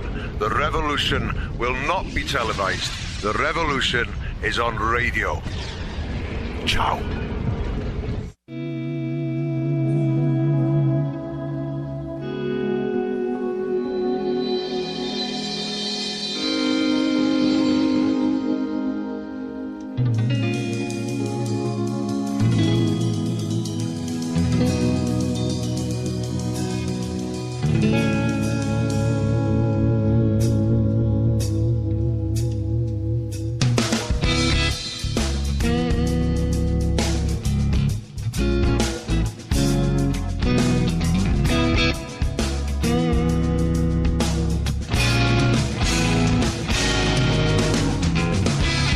Welcome back to Fade to Black. Our guest tonight, Linda Moulton Howe. And we are talking about, well, a variety of things, but we're also talking about Proxima B and the ability to get to there from here. And Linda, one of the things, I want to go back to a point that you made right before the break, and I think it's an interesting one. It's 4.2 light years away. But the most important thing for all of us to grasp about Proxima B is that there is no planet closer to us than that one. There's no way. It is the closest star. And if it's 4.2 light years away with our current technology and being able to theoretically get there in 15 or 17 years, closing in on the speed of light, it's only 4 years away. That's it. And if there's a way to travel faster than that, literally, if there is any life on that planet, they could be here literally in the blink of an eye. And that answers a lot of questions for us, doesn't it? Well, I agree with Jacques Vallée on this. He and I had a lot of discussions that on Earth, we're not dealing with something that is coming and going and coming and going. We have an alien presence. It's probably plural, meaning competing factions, exactly as the DIA guy told me in December of 1999. Sure. But the source origin, and that is always put a capital S and a capital O. What is the source origin of anything we're ever dealing with? And the source origin of life, wherever it could be, that is the big question, who exactly is here? Whose planet is Earth from their perception? Right. We appear, by everything that is being told to human abductees and government whistleblowers, Homo sapien sapien and Neanderthalensis and a bunch of the standing up primates on this earth were the manipulation of DNA in already evolving primates to create us specifically. And the Anunnaki issue of them being from where? According to Sitchin, according to Chris Hardy in her new book, The Wars of the Anunnaki, Zeta Reticuli 1 and 2 is focused as the source origin of the Anunnaki as well. Zeta Reticuli 1 and 2, Betty and Barney Hill. Betty and Barney Hill, right. Yeah, Zeta Reticuli 1 and 2, the Anunnaki. Zeta Reticuli 1 and 2 is Anthony Sanchez's Air Force colonel talking about his work at Dulce under base, and that was supposed to be tied in to what we would call the tall pales or Anunnaki. And so you get facets of what seems like the same big story, and that if these tall pales and Zeta Reticuli 1 and 2 millions of years ago got into a war with another life form in their same solar system, and that they were grays, and that the tall pales were harvesting genetic material from grays on another planet to do what?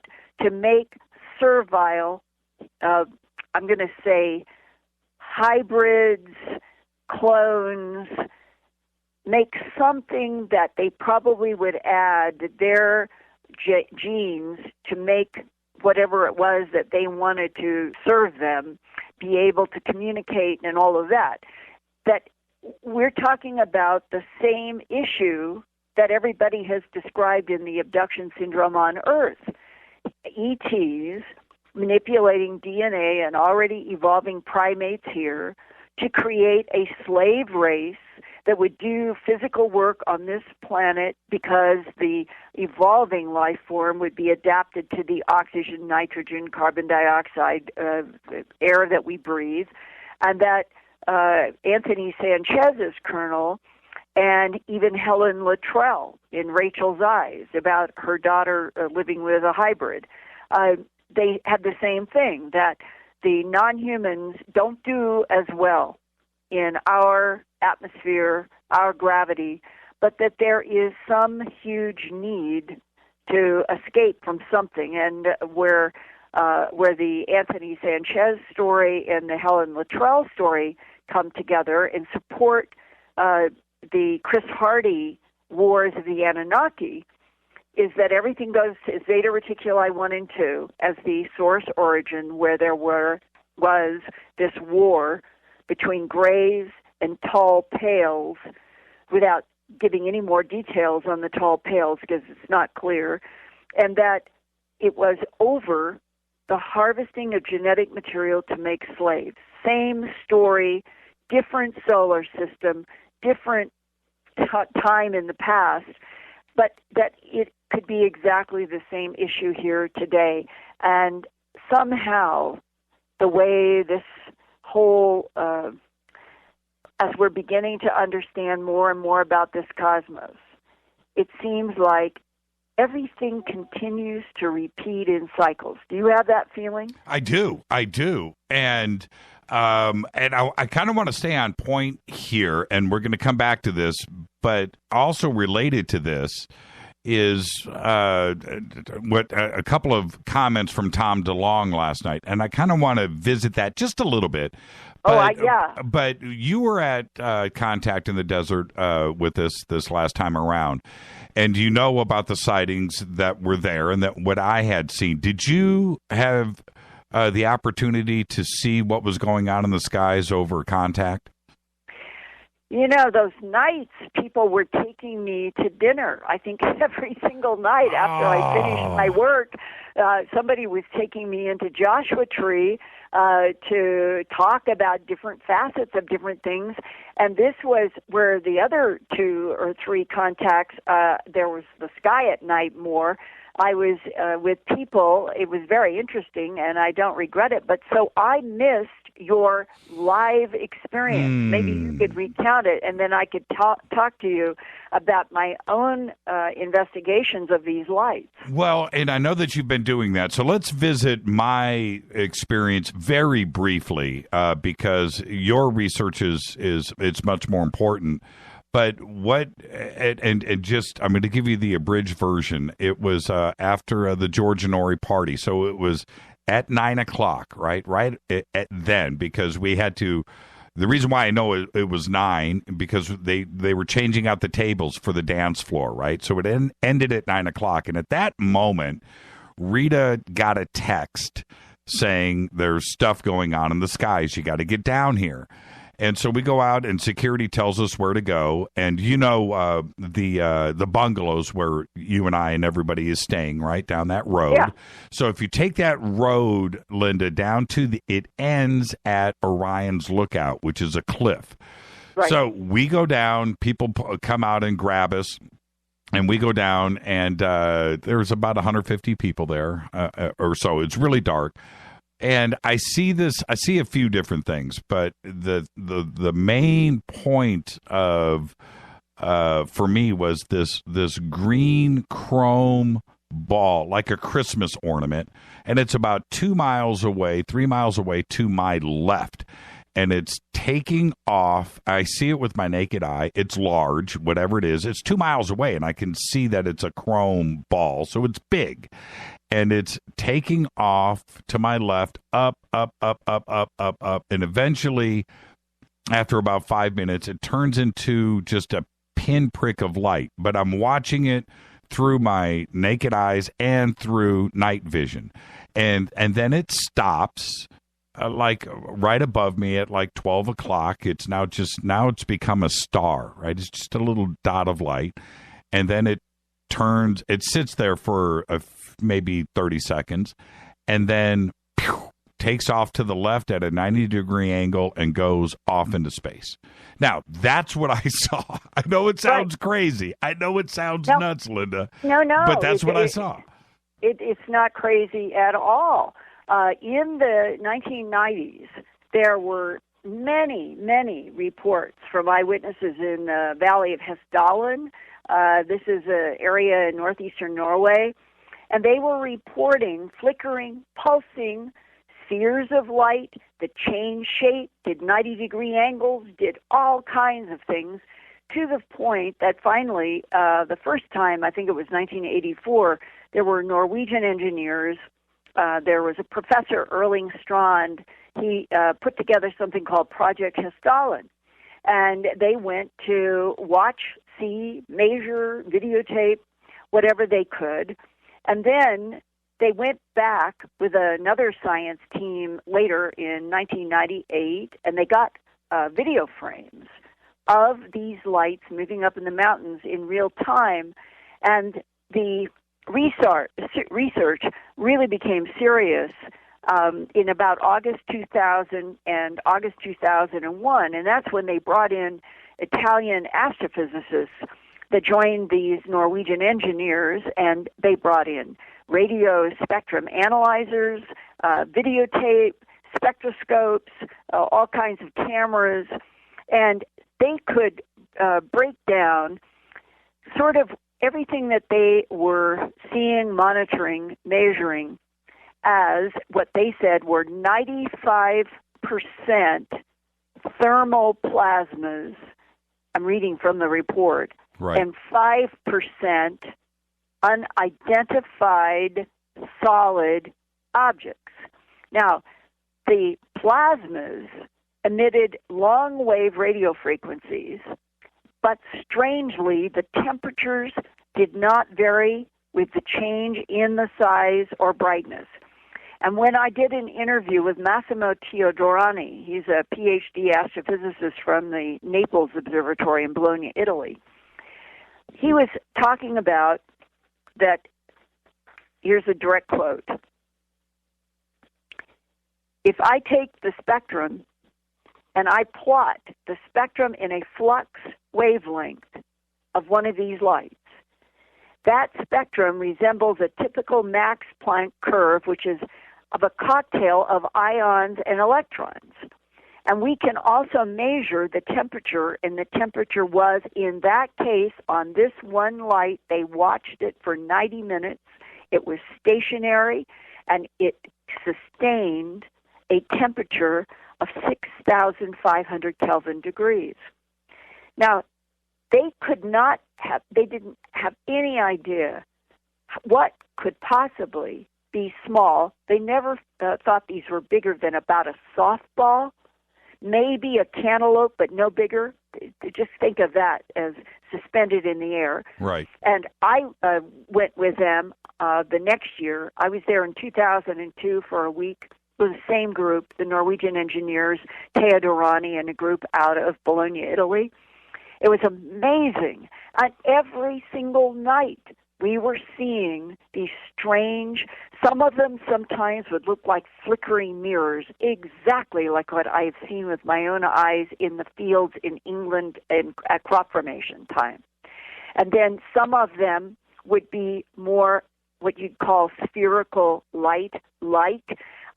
There were motions, stops, and the whole time that we were doing this live up there, and I was running my own camera and interviewing them and all of that, one night after we had seen several strange lights and they had gotten several of these recorded in spectroscopic frames and so forth, we would get back to where we were staying, usually at what would be 1 o'clock, 2 o'clock in the local time, but it was summer. And so the sky would remain a yellow orchid. It never got dark. Right. And so the only way that circadian rhythms we'd stay up. Usually everybody'd have a glass of wine. We'd be staying up. The shades would be drawn so we were not distracted by the yellow orchid light outside, which was very beautiful. And we would talk until you would get sleepy finally, and then you could sleep because we knew we were going to be doing this every night, so your whole circadian thing was off. But those discussions, after we would get back, were so fascinating. And it was like in the third or fourth night that Dr. Teo Durrani said to me, Linda, I really am convinced that we are dealing with intelligent thermal plasmas of unknown origin. And when I wrote about this, that was the one of the quotes that I used from him. And that we all then talked about what could be placing a plasma technology on this planet to upload and download information, which was the discussions we had. Plasma is throughout the universe.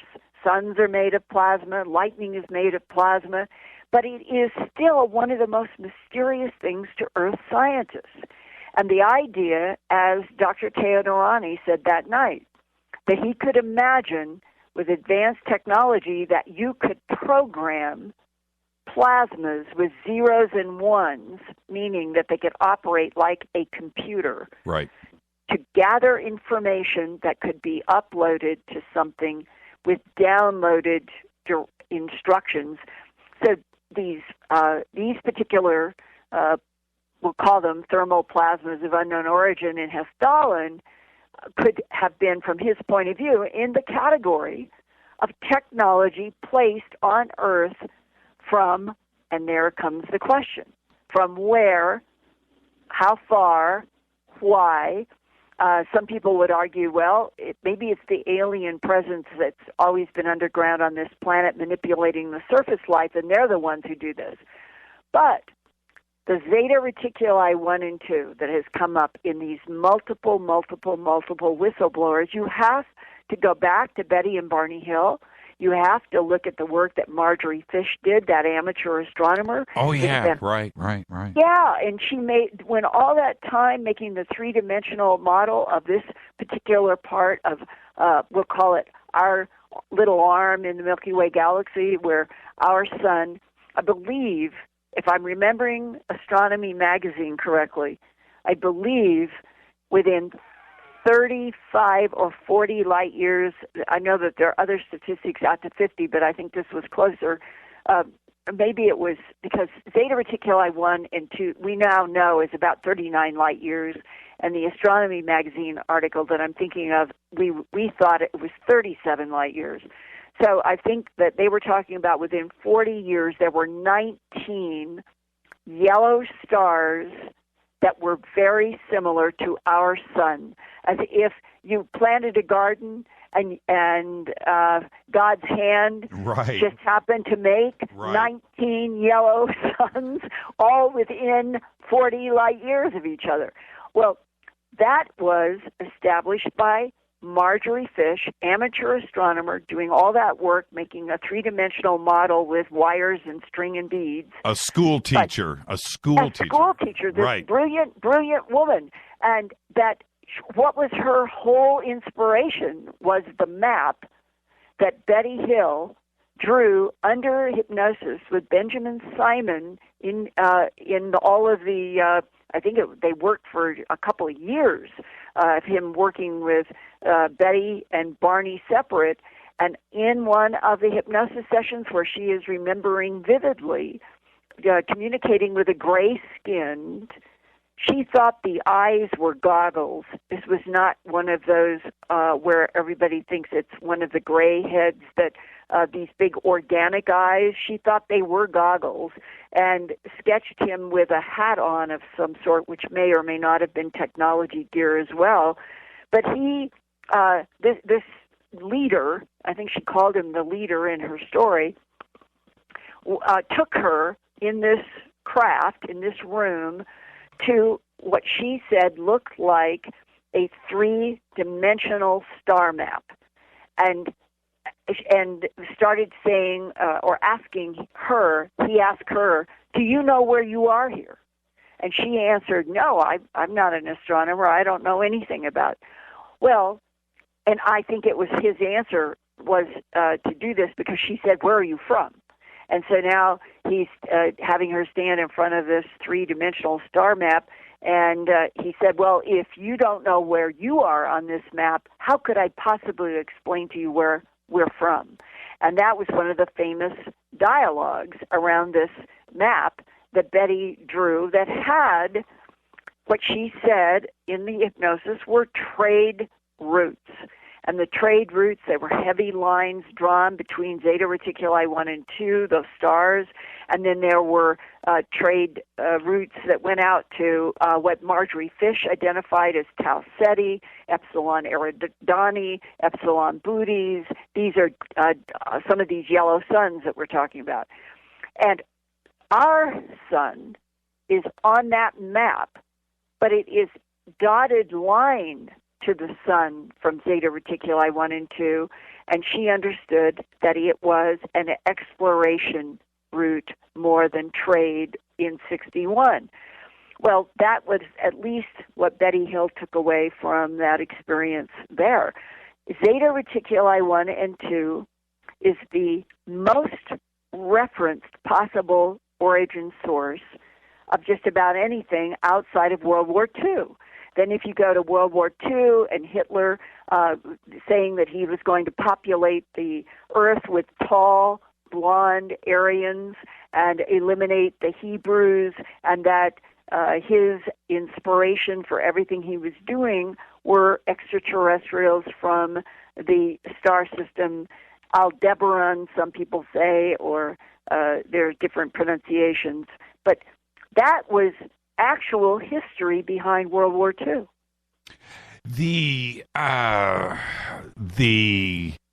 idea behind that for Betty, I think everybody needs to do a little bit of research, but take me at my word right now.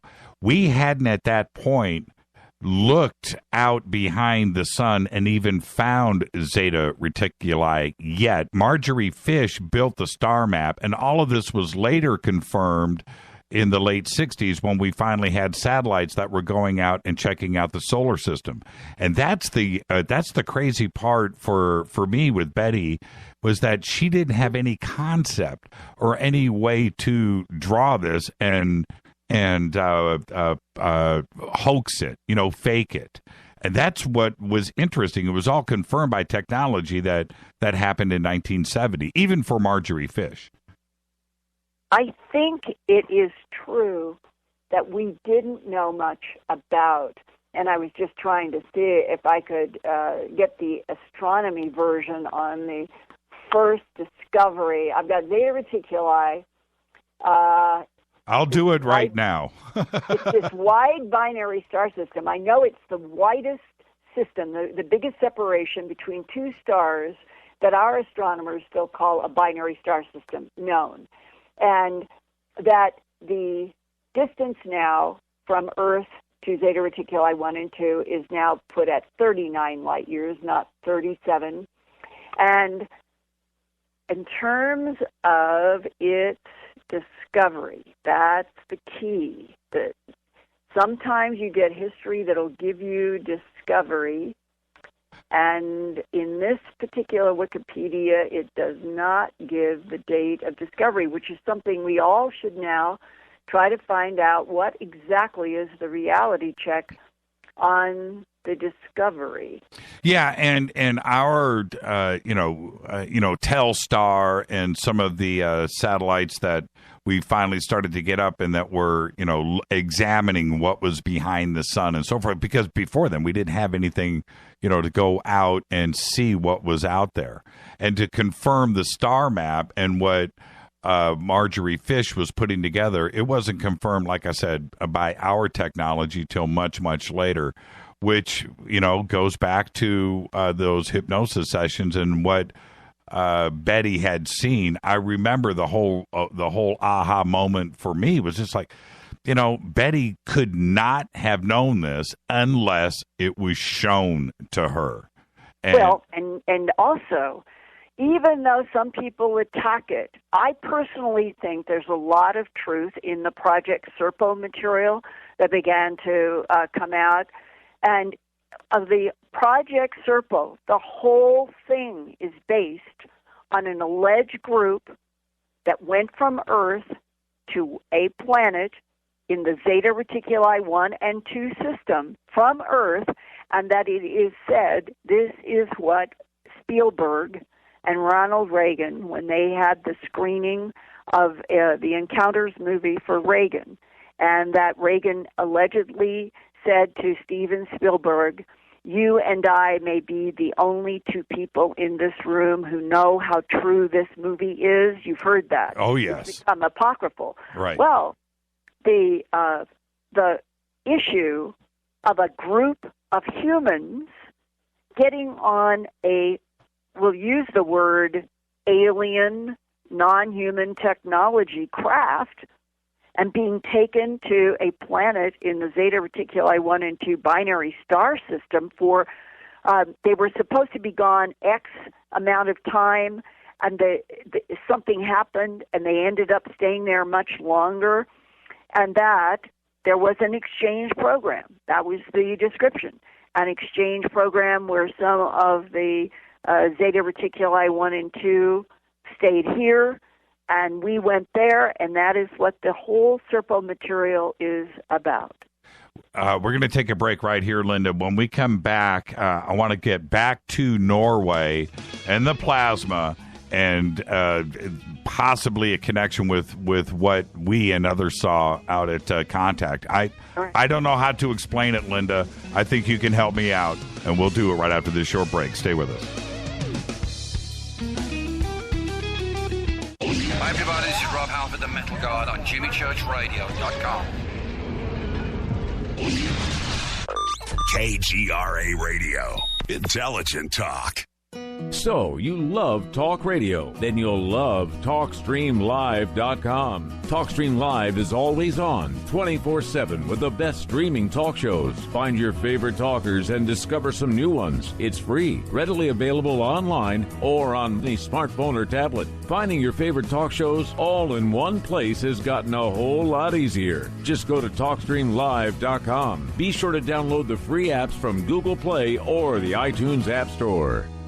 Are you tired of brown rust stains on your toilets, sinks, and clothes? Does your water smell and taste bad? Don't live with these problems anymore. HydroCare's revolutionary well water systems, available at Wave Home Solutions, gives you clean, healthy, great-tasting water from every faucet. They remove iron, hydrogen sulfide, sediment, and many other contaminants that are distasteful and damaging your fixtures. You'll be amazed how fresh and clean well water can be. Satisfaction guaranteed. Go to bestwater123.com. That's bestwater123.com. So, you love talk radio? Then you'll love TalkStreamLive.com. TalkStream Live is always on, 24/7, with the best streaming talk shows. Find your favorite talkers and discover some new ones. It's free, readily available online or on the smartphone or tablet. Finding your favorite talk shows all in one place has gotten a whole lot easier. Just go to TalkStreamLive.com. Be sure to download the free apps from Google Play or the iTunes App Store.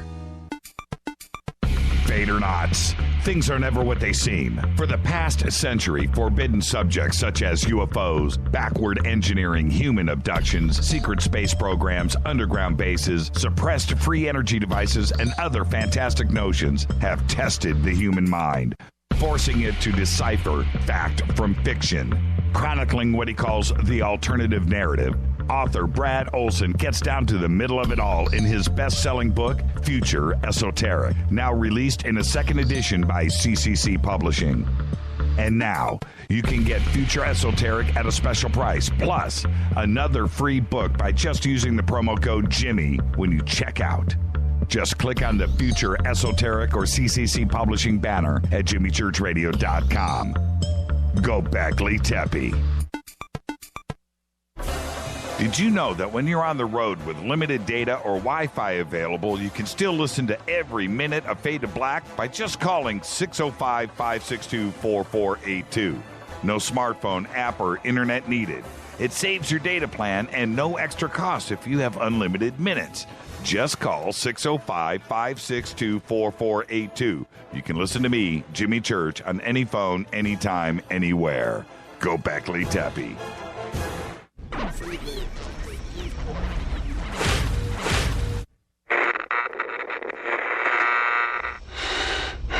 You want to know a secret? I love ponies. I really love ponies. I'm serious. I couldn't stay sane without ponies to brush. Why Fade to Black? Because you never got that pony, damn it. This is Fade to Black with Jimmy Church on the Game Changer Radio Network and KGRA, the Global Radio Alliance.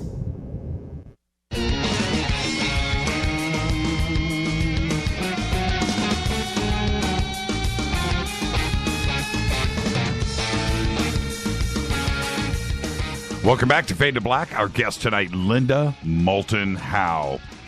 And we're talking about, we're going to get back to it right now. We're talking about her trip to Norway and looking at the plasma or the balls of light that were out there. And the research leaned towards plasma. But there was something you said there, Linda, that I need to go back and address, which was the binary issue. And what I hear from that is I kind of feel like uploading and downloading of information. Right. Exactly. And that's curious to me. Could it be that what we saw out at Contact in the Desert was an upload of information going somewhere to the stars? Well, I think of it as self-activating software, hardware that is here doing work for something else, doesn't need to have the prime intelligence that made it here. It is sophisticated enough to move around the cosmos, around the planet, do anything that it is programmed to do. And that is exactly what Dr. Teodorani meant when he said, I think we're dealing with intelligent thermoplasmas of unknown origin that could be programmed the way we would do a computer to send information and retrieve information.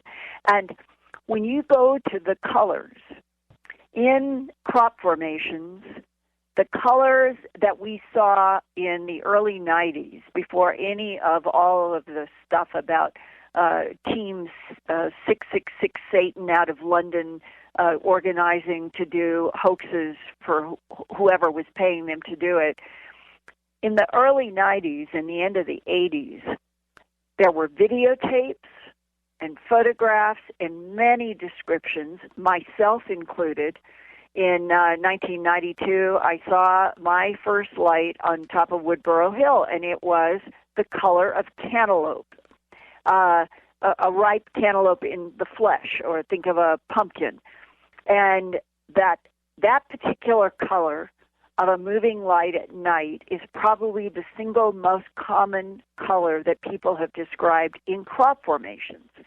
Then during the day, one of the most common has been, people will say, and I've seen this myself, it looks like a mirror reflecting sunlight if you were moving the mirror the way that looks. Right. Okay. So now, green. Green is not a common color in the orbs associated with abductees. They've usually seen white, orange, or red. But if you go back to when were the first green fireball reports on the planet that actually got documented and reported, you have to go all the way back to 1948. And in 1948, it was over the state of New Mexico. And people, pilots, citizens, military, the civilian crews, they were reporting, and they compared it. This was the common comparison to a shamrock. Well, think of Ireland. Think of Ireland Irish green, or Kelly green as it's known. And that's what people were comparing the color to. That's what I saw. Well, okay, now see, this may be back into this issue of an intelligent, self-activating software that is periodically in our skies doing work. And there was a man named Lincoln La Paz. He was an astronomer in the late 1940s and 50s, and he did a project for the government to study specifically all of these Kelly Green fireball reports that were coming in 47, 48. And he saw one himself, and he sketched it. And at Earth Files, it was in September of 2011, so that's about 5 years ago, there was over Yuma, Arizona, on a Wednesday night, that people all over reported an incredible flash of light, that it was something moving horizontally, meaning straight in the sky, not coming down, and that it had a Kelly green head to it, but streaming out of that Kelly green head was a strange orange light. And I have I'm looking at a videotape frame that I have in my Earth Files report from September 15, 2011, that was taken from video that was recorded. Well, this was one of the first in a series of what were other green fireballs seen in 2011.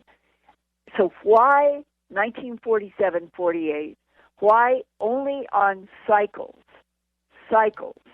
of time, whether it's been every 15 years or 20 years, that suddenly there will be another cycle of these green fireballs?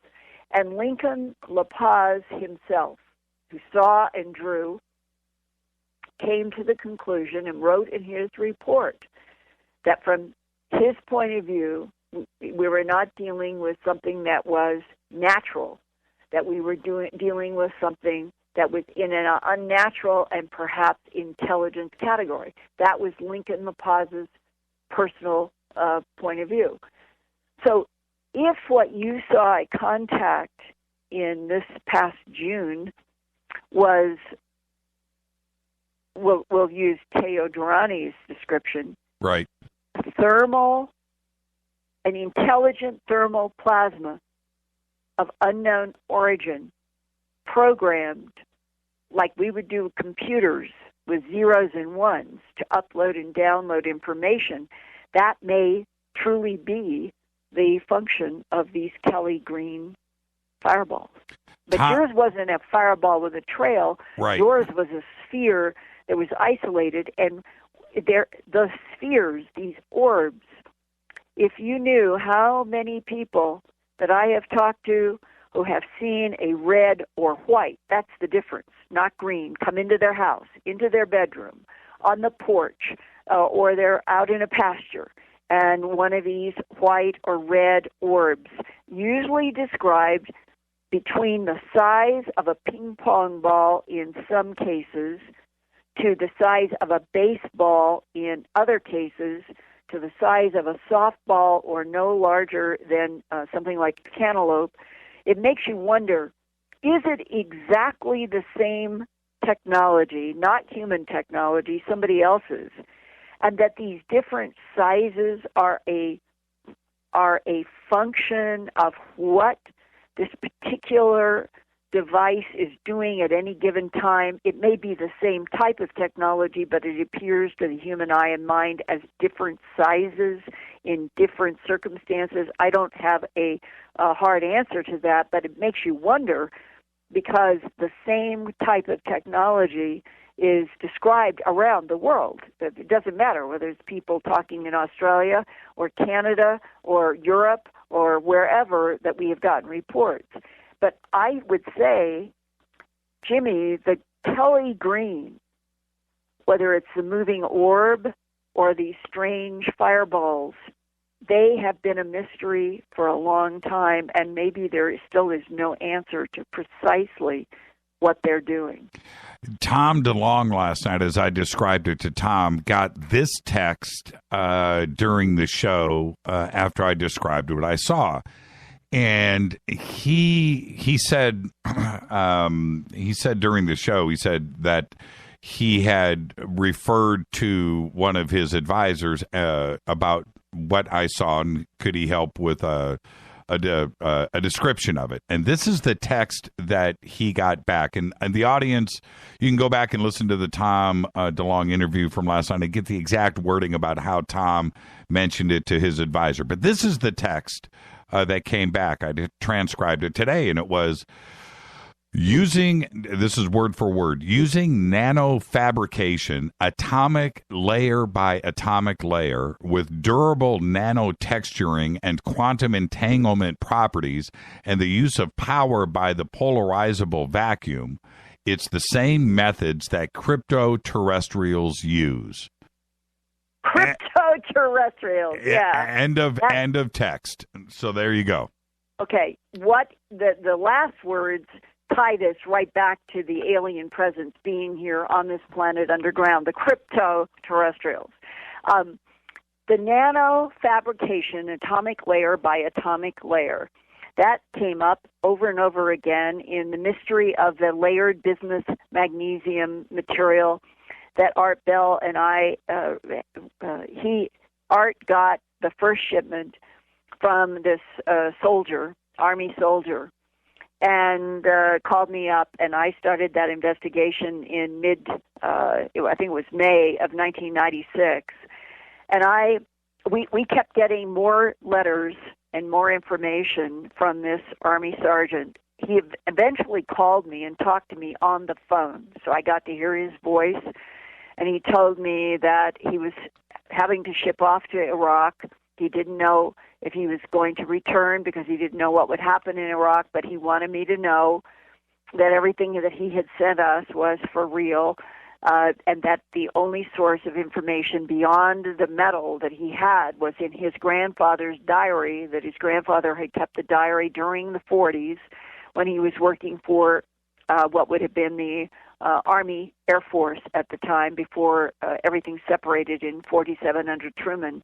Right. And that the bismuth magnesium metal was his grandfather, and he never explained how, that his grandfather had pulled pieces off of the bottom of a wedge-shaped craft that he was assigned in a security, and that it had glowed, and he pulled it off after it had stopped glowing, that these allegedly are the pieces that we received. Well, what is so interesting is that the bismuth layers are 1 to 4 microns, and the magnesium that is 90, if I'm remembering correctly, it's 97.6% magnesium, 2.4% zinc, and that those layers were 100 to 200 microns. So think of a torte cake. You have a layer that is maybe a half inch, and that's the cake part. And then you have a thin coating of frosting, and that would be the bismuth. And then you're back to the cake, that would be the magnesium zinc, and then you're back to the thin layer of frosting. And you could have, in this case, each of these pieces that we got and I was investigating were 26 to 30 layers measured in an electron microscope thick. But that they're, when you're dealing with this is nanotech, what we're describing here, that these micron layers, you could have 26 or 30, and it would still only be somewhere between 1/8 of an inch and 1/4 of an inch thick.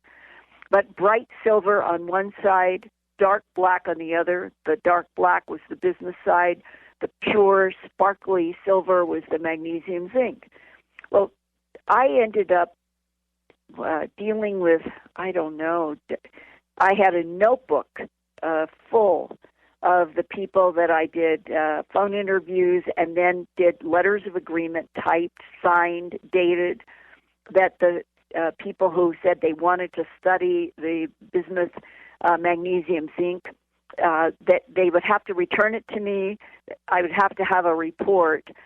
And throughout all of that time, if you boiled it all down, it was that this was something that was fabricated. The Cranford lab in England looked at it just exactly from that standpoint of atomic structure.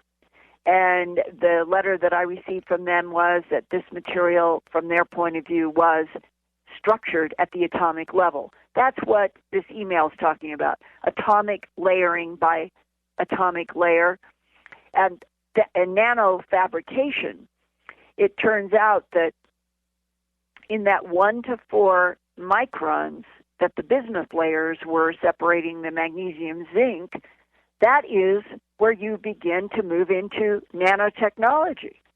And we've always thought that there is something very significant about this bismuth and magnesium zinc layered material. But there is a paragraph in one of the letters that quotes the grandfather's diary that says this craft collided with another craft and that there was lightning, which may have been involved, and that the craft coming down, the beings on the inside went into an escape pod that launched itself from the bigger craft that was coming down to the earth to crash, that the pod of those beings ended up near the Trinity site on White Sands.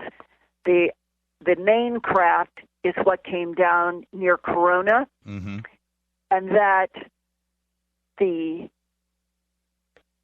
non-humans activated a self-destruct mechanism in the craft that crashed at Corona.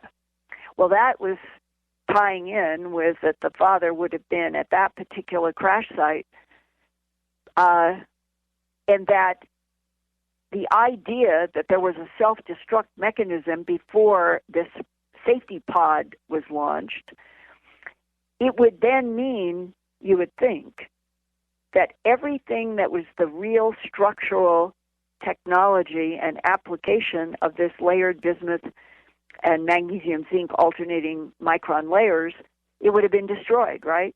Well, one more piece. When I got pieces and started working with a major university How big? How big were the pieces that were sent to you?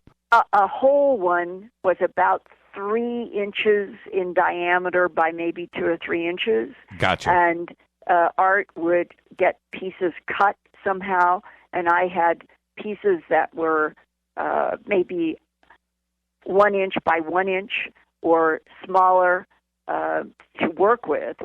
And he would keep some that were totally uncut, but they were, according to the diary, these were like, when we think of having the tiles on the bottom of the shuttle for heat, and you can sort of in your mind's eye see those tiles. Well, imagine, instead of tiles, whatever these things did, that they were layered almost like if you would layer shingles on a roof and they overlay each other. These, according to my understanding from the letters and descriptions, these pieces overlaid each other all over the bottom of this wedge. It was not round, not spherical. This was wedge-shaped, like a piece of pie, he said. Right. And that these bismuth magnesium pieces were all on the underside that glowed for 2 or 3 hours with a colored light. I believe it was bluish orange. And then somehow this grandfather got half a dozen of these pieces off. They came off. And so when you come back to the whole question, if there was a self-destruct mechanism, and that non-humans may or may not want everything that they have to be in the hands of humans, and they destroyed what they were coming in before they got into this safety pod, this now comes to the university professor. I started working with a university professor who is asked to remain anonymous to this day. And he had access to an electron microscope, to energy dispersive spectroscopy, and a whole lot of serious technology. And he began doing all of these analyses. And one of his first communications with me was, there is a wavy pattern in every layer, and all of the waves are in sync with every wave above and below.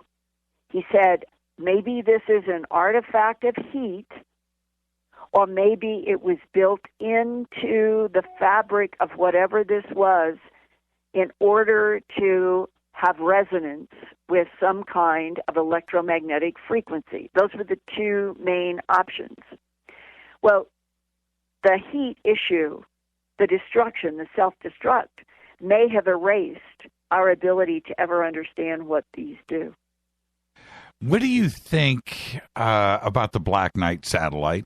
Have you looked into that? I've studied the photographs. I have asked people that have helped me with other whistleblowing information. I've read the same thing that you have about going back to Keyhoe and Oberth and those guys that were the first to write about that there were satellites before 1953, when the Soviets were supposed to have launched the first satellite, and then we got into the game quickly.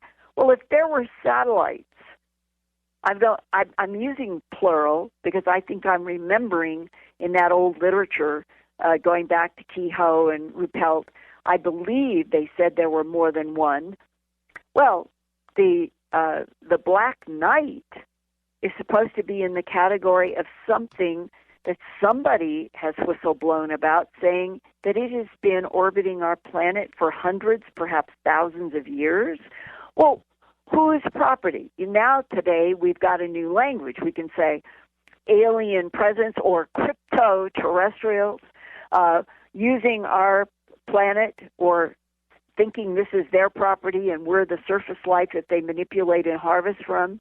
I don't know exactly how it works, but the crypto-terrestrials, to use Tom DeLonge's source word, if they have based underground on this planet for reasons unknown from long ago, with the idea that they will manipulate, harvest from the surface life, then having some kind of an observer that they can manipulate, because this thing has been reported having a polar orbit. Right.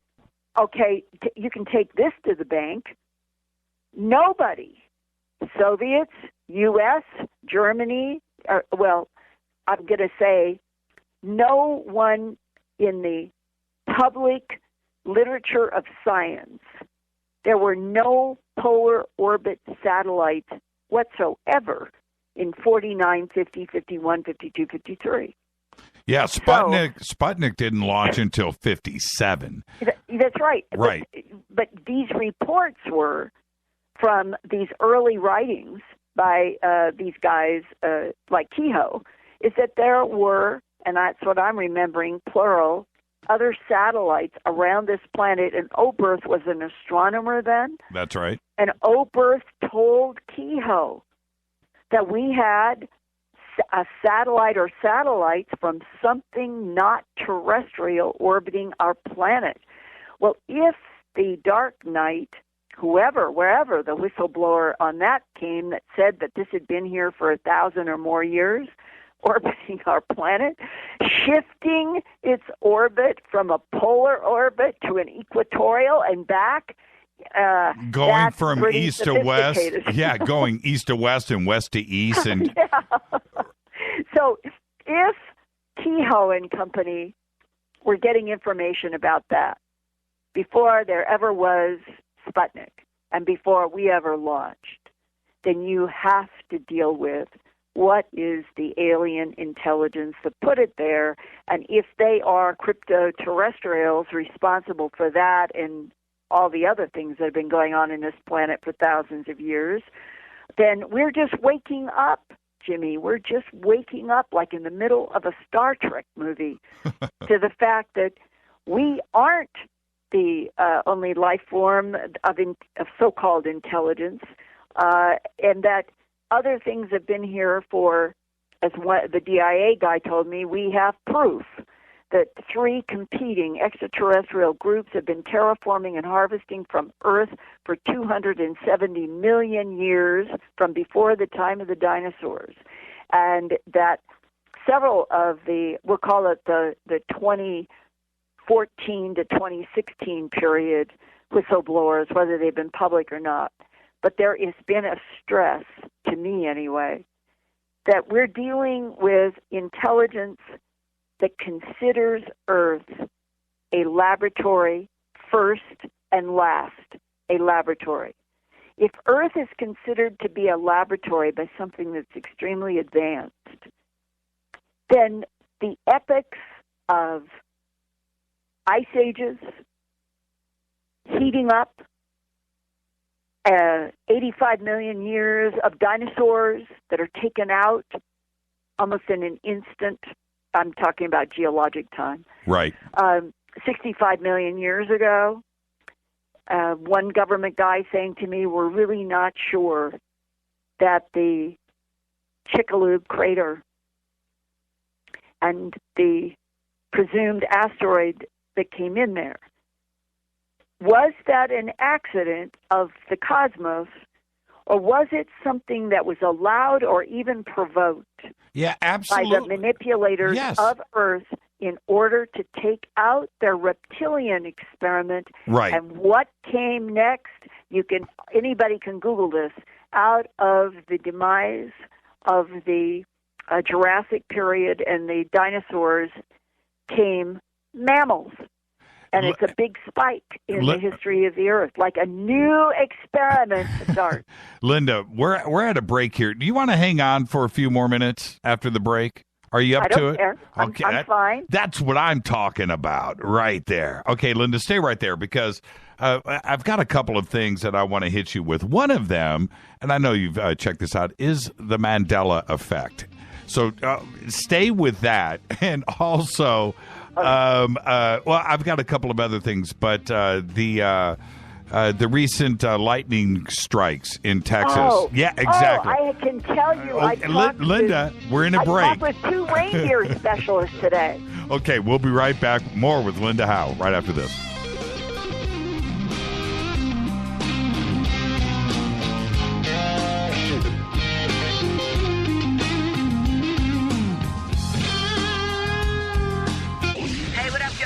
Vivica Fox here, and you are listening to my boy, Jimmy Church, on JimmyChurchRadio.com.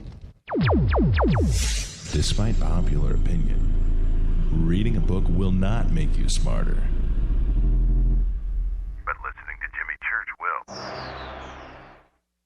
Does your basement or crawl space have a damp, musty smell? Well, watch out. That's a sign of too much moisture and not enough ventilation. And that can mean increased mold growth and the buildup of harmful toxins and gases. Don't bother with a dehumidifier. It just circulates the same unhealthy air. Now there's a better way to remove these dangers and odors. It's with the computerized Wave Moisture Control Unit that reduces moisture and expels pollutants. We replaced our old dehumidifier with the Wave unit, and in only 3 weeks, our basement is dry and the musty smell is gone. Wave units require no maintenance, no buckets of water or filters, and costs only pennies a day to run. Breathe better, live healthier with an affordable, no-maintenance Wave unit. Call 888-618-WAVE, 888-618-WAVE, or visit mydryhome.com. mydryhome.com.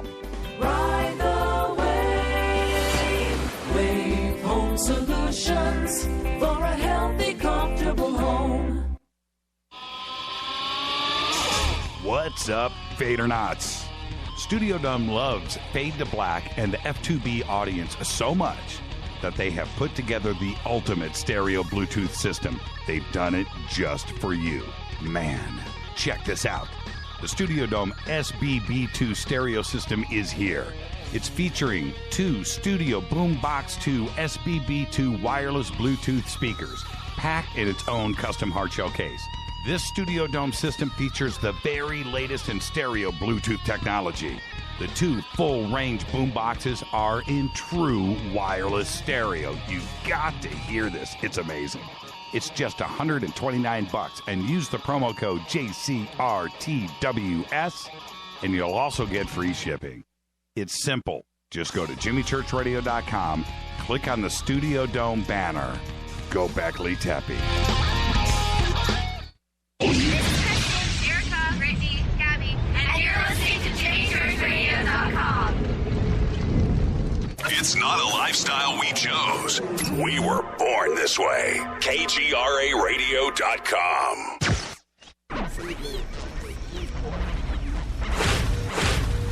This is KJCR at JimmyChurchRadio.com.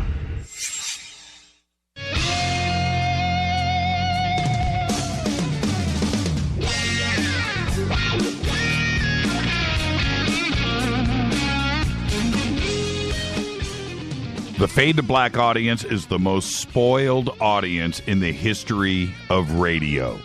All of you are spoiled beyond belief, and there's no coming back from it. So all of you right now, thank Linda, not only in Twitter, in the chat rooms. I want email, everybody right now. Oh, Linda, you're up to about 25 wedding proposals, by the way. It's still coming in. I want to thank Linda Moulton Howe for coming in tonight. Great conversation. Amazing. Thank you so much. You are the very best. You can follow Linda at Earth Files. Of course, her website is earthfiles.com. Fade to Black is produced by Rita Kamarian. Shows produced by Hilton J. Palm, Mark D. Kovar, LJ3, Renee, Mark Dunbar, Jonas. Thank you, Dennis. Thank you, Bob. Announcers are Steve Harder, Gene Vito, and Mark D. Kovar. Fady by Dale. Webmaster is Drew the Geek. Music, Doug Aldrich. Intro, Spaceboy. SpaceboyMusic.com. Fade to Black is produced by KJCR for the Game Changer Network. Syndication is KGRA The Planet. Thank you to Miss Linda Moulton Howe. This broadcast is owned and copyrighted 2016 by Fade to Black and the Game Changer Network. It cannot be rebroadcast, downloaded, copied, or used anywhere in the known universe without written permission from Fade to Black or the Game Changer Network. I'm your host, Jimmy Church. Follow me right now on Twitter at JChurchRadio. Everybody be safe. Go back, Lee Tappy.